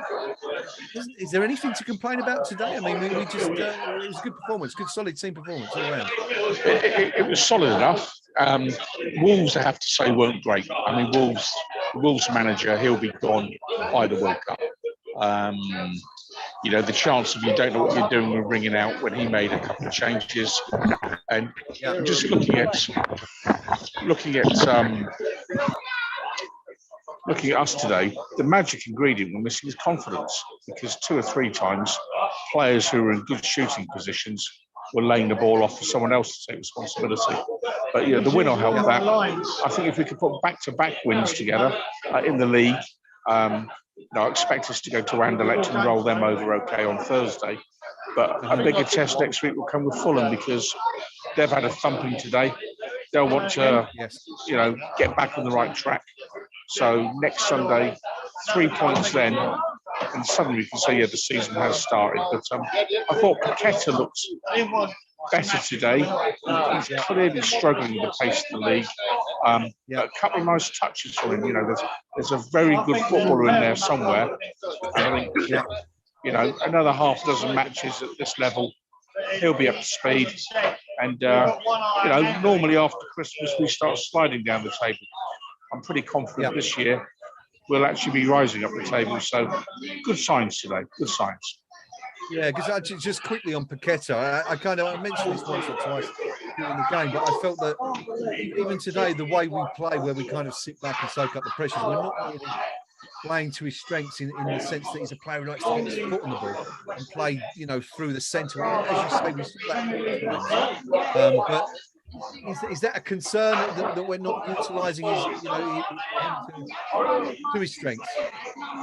No, I mean the issue is balance here. I'll be honest. Before kick-off, my heart sank a little bit. I saw how we were going to line up in terms of shape, and I'm thinking, is the manager learning? He just, I feel we're one player too few going forward. The manager would argue, well, that's Souček at set pieces and so forth. I think just in open play, we're a player short going forward, and we've got one too many at the back. David Moyes would just look at you and say, what do you know, son? We've just won 2-0. And I think my team was right. And you can't argue with it. I think my preference would be a 4-1-4-1 or a 4-3-3 to get better performance out of Paqueta. But we've got to get him fit first. We've got to get him used to the pace of this league, and when he's in good condition, used to it, he might then have more right to say to the manager, play to the strengths. He doesn't have that right at the minute. Okay, good stuff. Pinky, I'm just going to pop you on mute for a second because I'm going to bring in Noam, who's on mute at the moment, who's also been at the game this time. Thank you for your comments, Pinky, by the way. Noam, if you're there, we can't see you, but I think we can hear you. I'm not sure why you can't see me, but I am here. It's not a bad thing. You're underneath Pinky at the moment, which we'll say no more about. No that. comment. Not long eaten. But the first thing I wanted to ask you, Noam, nothing to do with the match at all, really, but what was the crowd like there? Because obviously a lot of people had great difficulties getting to the game today. Yeah, myself included. Fair number of empties, but there weren't sort of large chunks of empties. They were dotted around, but noticeable lots of white bits. I wouldn't like to actually sort of make a hazard a guess as to how many, because they were sort of all scattered around. It didn't really make that sort of thing easy, but I mean, it took me 2.5 hours to get here. Wow. So which is normally an hour.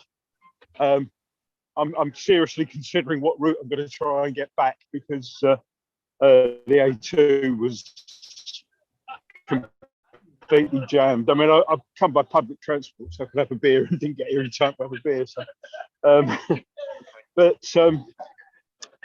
it's going to be an interesting journey home. All right, okay. On to the match now, anyway. More important things. Pinky felt that it was a much better team performance today. A lot of players, coming into the game. Paqueta, especially showing, some signs of why we paid £50 million for him. So what was the difference today for you for West Ham? Or was there any difference? We were a little bit lucky. Why did we win this where we struggled to do that in recent weeks? I think we had a bit more attacking intent, which you'll have the stats. You'll probably tell me our possession was next to nothing. But unlike Everton, when we did have the ball, we were looking for those, those sort of slick passing moves, and there were any number of those today. We didn't see that against Everton. So, just attacking intent. When we did have the ball, we looked dangerous. And it's all very well. If you got the stat, I'd love to see what it is on possession. What stats do you want? Possession stats. Possession, Possessions. The final possession stats. I can tell you that West Ham 36%, Wolves 64. Both sides 10 shots, and both sides 3 on target. West Ham had 1 corner, which we were surprised at today. Because there was one. It was pretty towards the end as well, and I was thinking, right at the death. Is that our first? Yeah, it was first. I'm thinking, is that our first? Wolves had 5, but they wasted a lot. They were, we were saying during the second half that you can only imagine what the Wolves form would be like when discussing their prowess from set pieces today. But we only had one, which the was opposition unusual. view is going to be an interesting one. Well, I guess I'll the have to do some opposition work. view is going to be interesting. Who stood out for you today, no? In a claret and blue shirt? I thought Scamacca had a good 2/3 of a game or whatever it was. He's actually been interviewed right now on the TV. Yeah. I can't tell you. Do you want to tell us what he said? Nick, can you listen into Scamacca for us? He's just about to come up on the interview if you've still got your stream running. Let me have a butcher's. He's on there now. I can't really hear him because you normally moan about me for having volume up. You're fine. Chuck it on. Chuck it on for a bit. Yeah, I thought he had a great 60 minutes. He finally looked like he was beginning to settle in. I'm going to miss him. I've got to say, we watching here, Nick and I felt that all the players that have been criticised quite a lot in recent days and weeks. Yeah, I mean, players such as Tommy Souček, yeah, Jarrod Bowen, Scamacca to a slightly lesser degree, Pablo Fornals, who I think was influential when he came on as that replacement for Cornet. All had good games, and it was almost as if everything that we complained about in recent weeks kind of disappeared today, and it's just those days. Yeah, exactly. Bowen, or the goal will do him the power of good. Because it was one of those. He's had one of those seasons so far where, where things aren't going for you, and you kind of try too hard.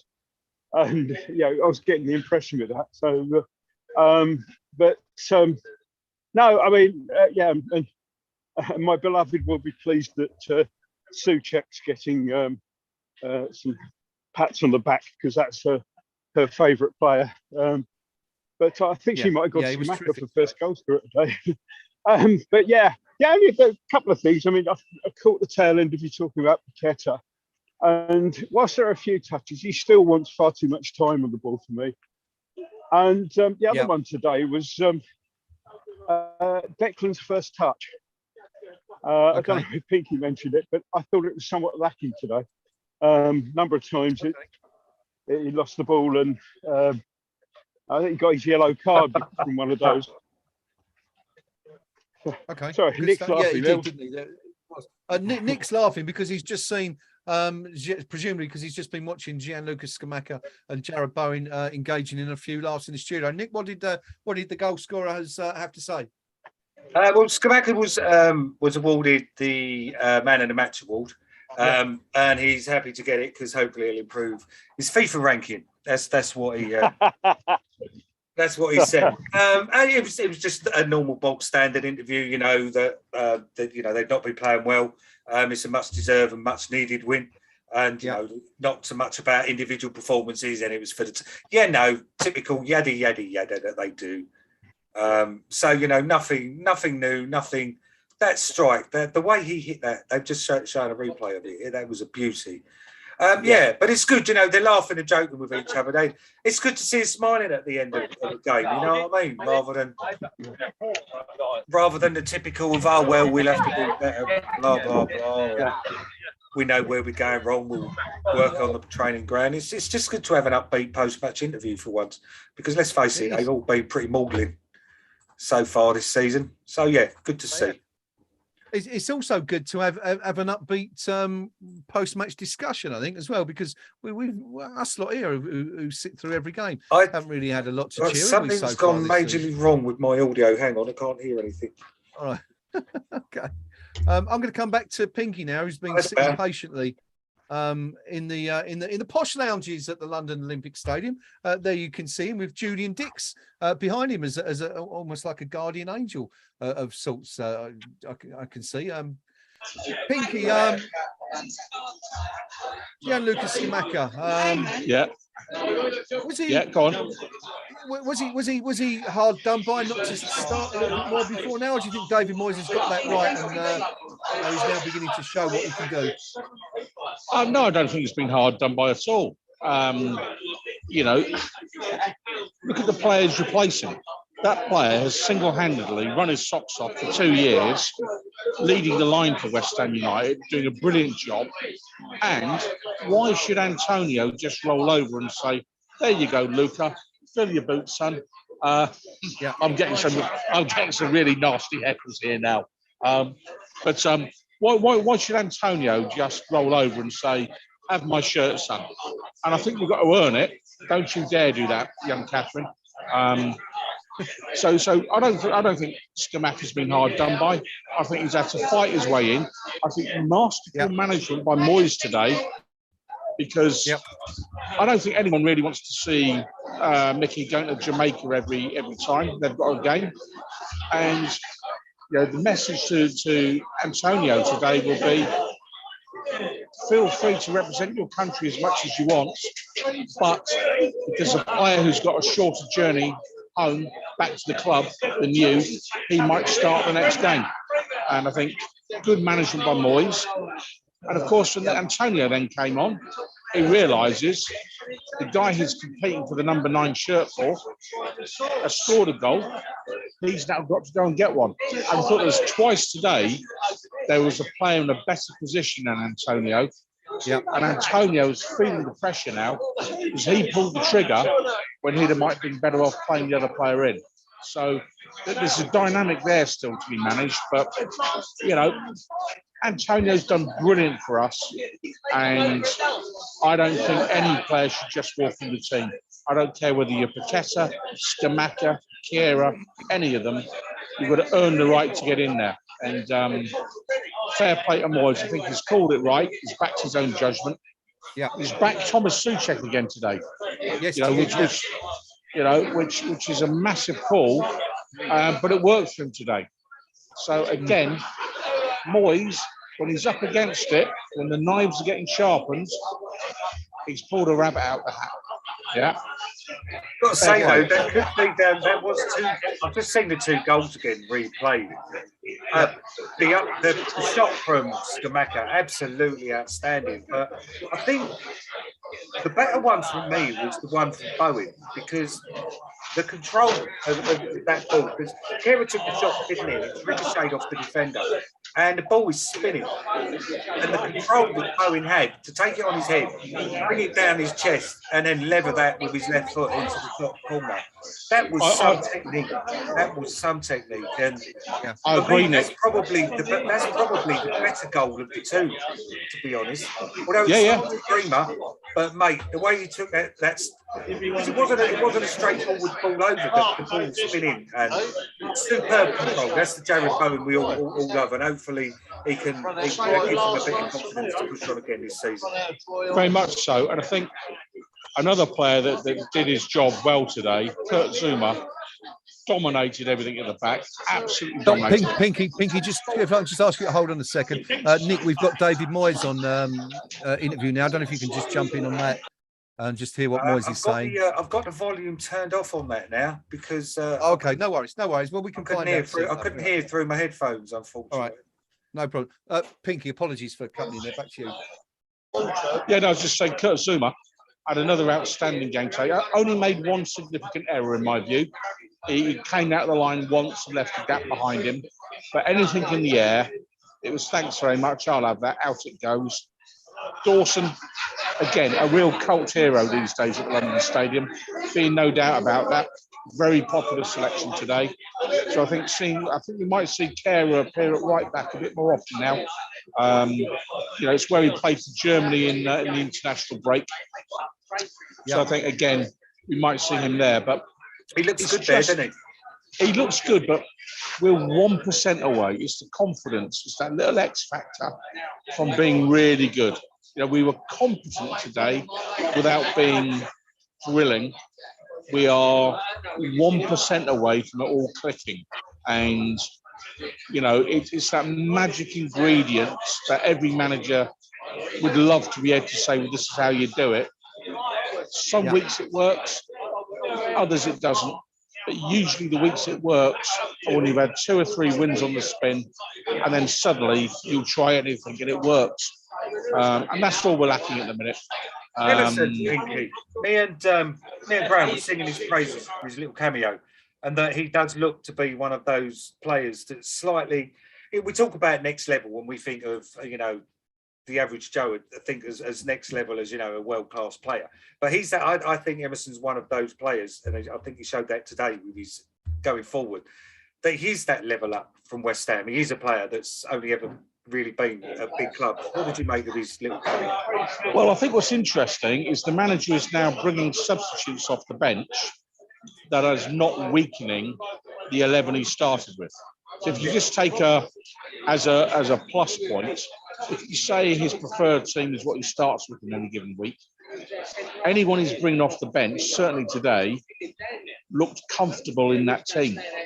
And I think where we'll really reap the benefit now, as you know, particularly in this season, as we come into the post-World Cup period, we'll have that depth of squad when I expect other teams to start sliding down the table, and we'll just rise up the table because the average ability of our squad has improved with the likes of Emerson coming in. Yeah, it's who knows? We might be able to give Aaron Cresswell a week off every now and again. So happy what I saw today. I've got to say a big shout out to our supporters today that have made it here today, because I reckon there was about 48,000 in the ground today, and that's no mean feat. People have travelled hours because the southeast corner of England, if the trains are off, you're absolutely snookered. You know, you really are. The roads very quickly get jammed up. Great turnout by West Ham United supporters today. Absolutely fantastic. And fair play to the Wolves fans. There were 3,000 Wolves fans here today, so they managed to make it down from the Midlands. So the message really is, if you really wanted to get here today, you did. Yeah. All right, good stuff. Well done, Pinky. I'm just going to pop you on mute again for a second because I'm going to bring Gnome back in, who's been waiting patiently. And also just want to go through a couple of stats that I managed to pull off of Twitter, just emphasising how well some of those players that we've spoken about played today. Tommy Souček, for one.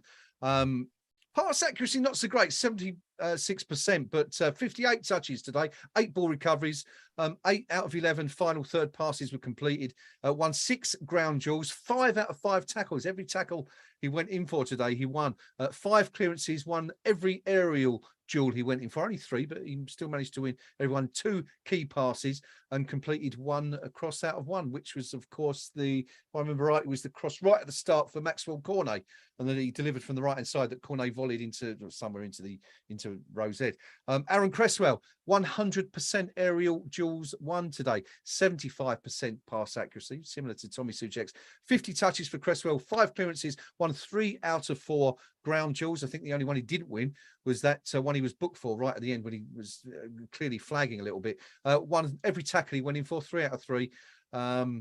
2 interceptions, 1 key pass. And finally, Declan Rice, who I thought had a really good game. I know Noam felt he was lacking in some areas, but 100% dribbles completed from Declan Rice, 100% aerial duels won, 86% pass accuracy, must be the best in the team today. Had 69 touches, 6 out of 7 long balls were completed, won 4 out of 5 ground duels, 2 out of 3 tackles, provided 2 key passes, ran the midfield really today. And one remaining stat, Jarrod Bowen, 18 of Jarrod's 22 Premier League goals now have come in home matches.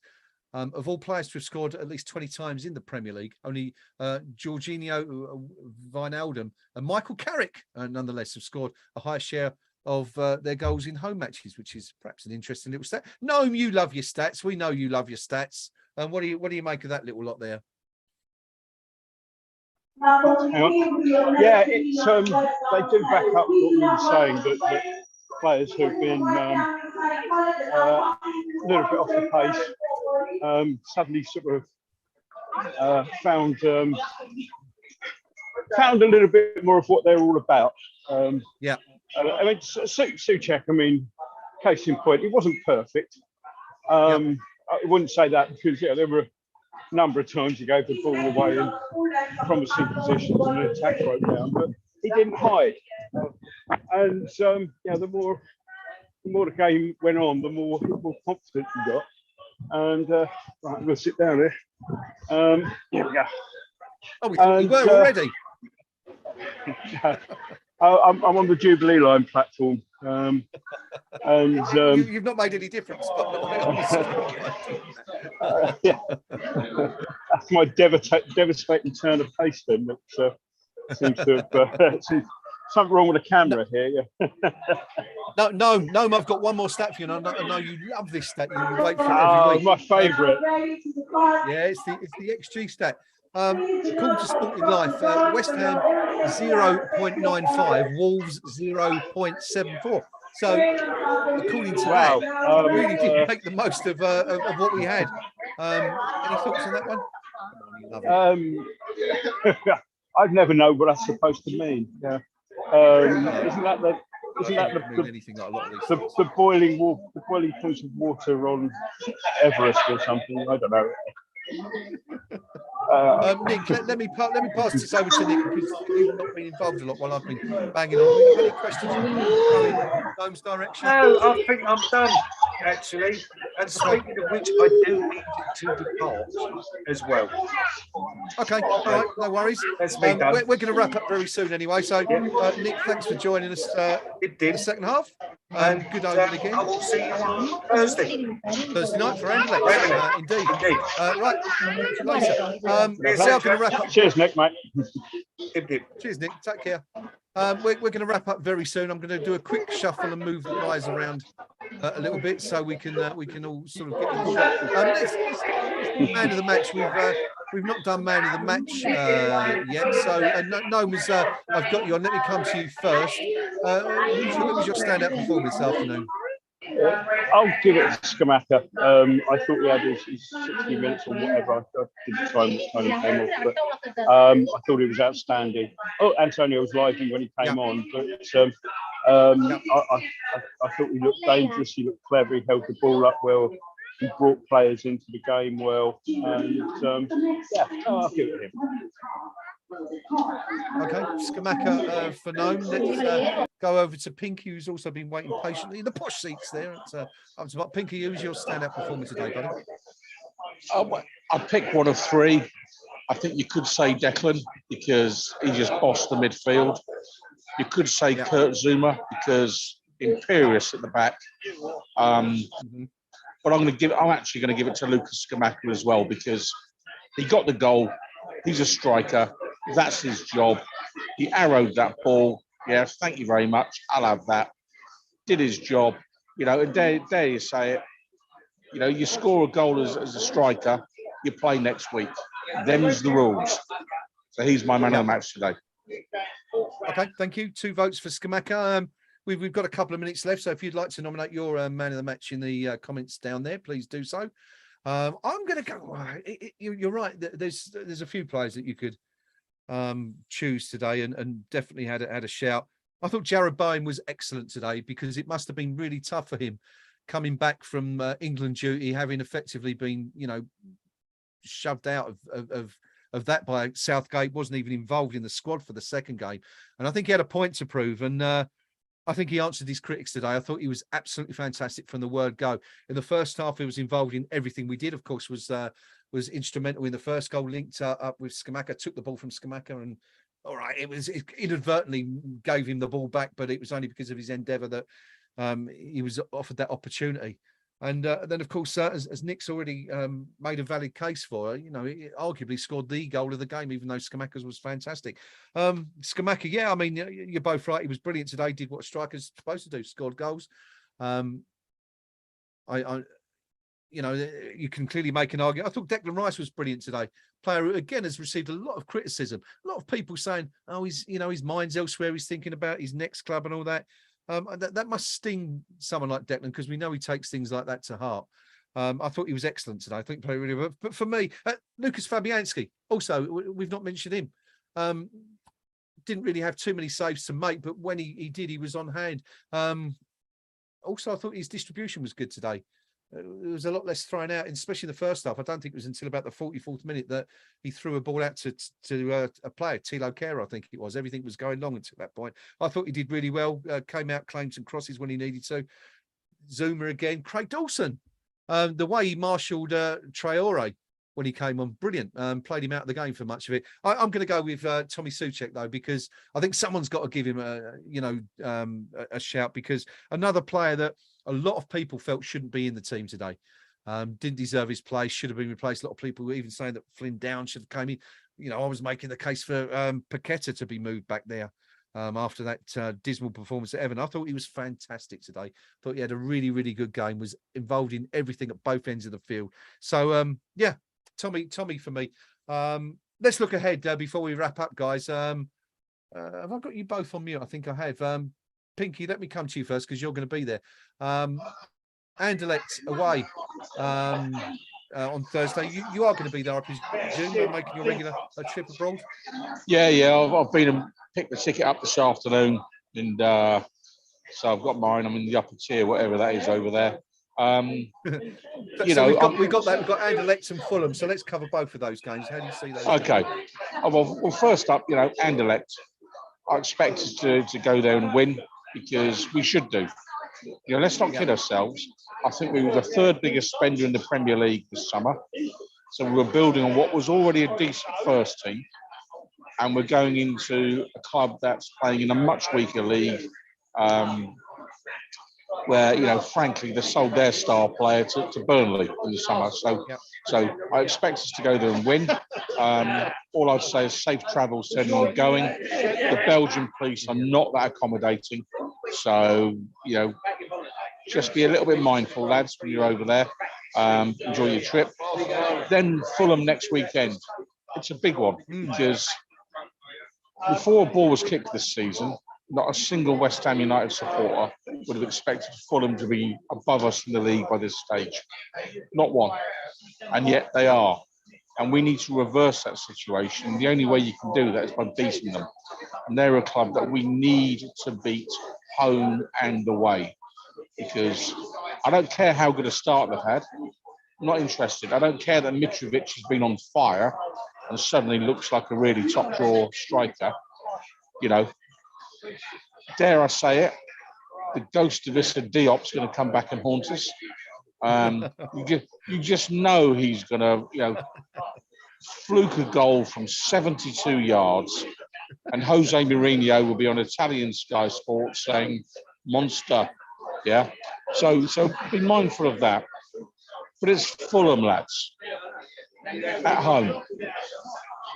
We've got to beat them, surely. So I'm going for three wins in a week. Today, Thursday, Sunday, next week. And I'll be happy with that lot. Yeah, we certainly will. Right. Thank you, Pinky, for coming on. I appreciate that because I know it's not easy when all you want to do is have a celebratory glass or two. And especially when you're being hassled and harried by all your fellow jubilant fans at the ground there. So you've earned it. Go away and have yourself a drink, buddy, and we'll hopefully catch you again on Thursday, live and direct from Belgium. Yep. All right, lads. I'll catch you then. Yeah, I'm on the toes. Take care. See you soon. Cheers. No, and it was you and I, as it has been for many of the last 25 years, as it goes. Anderlecht Thursday and Fulham on Sunday. What's your view on those two? Can't really add much to what Pinky said. Partly because I can't really add what he said, so I'm about to go to the tunnel. But no, just repeat those comments from Pinky. Just be safe out there and be sensible.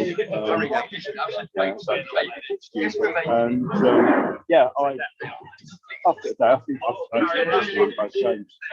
Fulham had a bit of a torrid time today. I haven't actually seen anything today. I'll say that.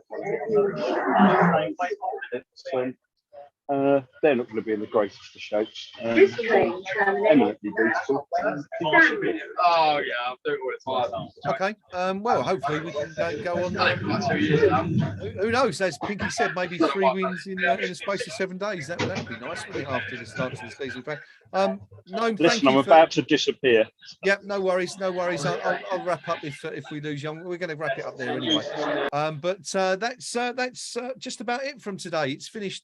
West Ham United 2, Wolverhampton Wanderers 0. It lifts West Ham up to 15th in the Premier League with 7 points now from our opening 8 games, -4 goal difference, looking a lot better than it did a few days ago. I can also tell you that we're now only 3 points behind Liverpool, who are in 9th place, and only 5 points behind Manchester United in 6th place, which is a place we were hoping West Ham were going to be challenging for at the start of the season. See what a win does. It puts a smile on everybody's face, doesn't it? Some great performances out there today. And as Pinky said, a big well done to everybody who made the effort to get down there today and cheer the boys on, because it can't have been easy. We reckon there's about 48,000 there, according to Gnome. So not a full house, but a really good attendance nonetheless. It's been a really good attendance on here this afternoon, actually. So I just want to thank everybody who joined us live on the stream this afternoon for your comments and for your likes. Look, we got, how many Aaron Cresswells did we get in the end? 34 Aaron Cresswells in the end. So thank you to everyone for those and for all your comments as always. And they keep us going throughout the game, especially when we've got those lulls. And there were plenty of those in the first half when I was riding alone before Nick joined us. That's it. We're going to be back on Thursday night for Anderlecht. Gnome, are you going to be back on? Are you going to be back on Thursday? Yes, all being well. Okay. Yeah, touch wood. It's been a bit busy at work at the moment, but I should be home for that. Right, excellent. I managed to get all the way through Canning Town to Greenwich with Sydney. Spectacular. So I'm out in Greenwich. 2 buses to go, but I'm actually breaking the journey at Elton. I'm going to have a drink with one of my dear friends, the lovely Samantha, and have a few beers there. And then I'll get another bus. So happy days. I should be home eventually. All right. Enjoy the rest of your journey. Enjoy that drink, and we'll catch you on Thursday. There you go. Gnome also joining us live and direct from Stratford through to Canning Town. Thanks, Gnome. Appreciate that. You managed to come on and join us. We'll see you all again Thursday. West Ham rocketing up the table to 15th place. It's been a really good day today. Enjoyed that. Enjoyed the stream. We'll see you all again very, very soon. Until then, my friends and fellow Hammers, keep the faith and come on, you Irons.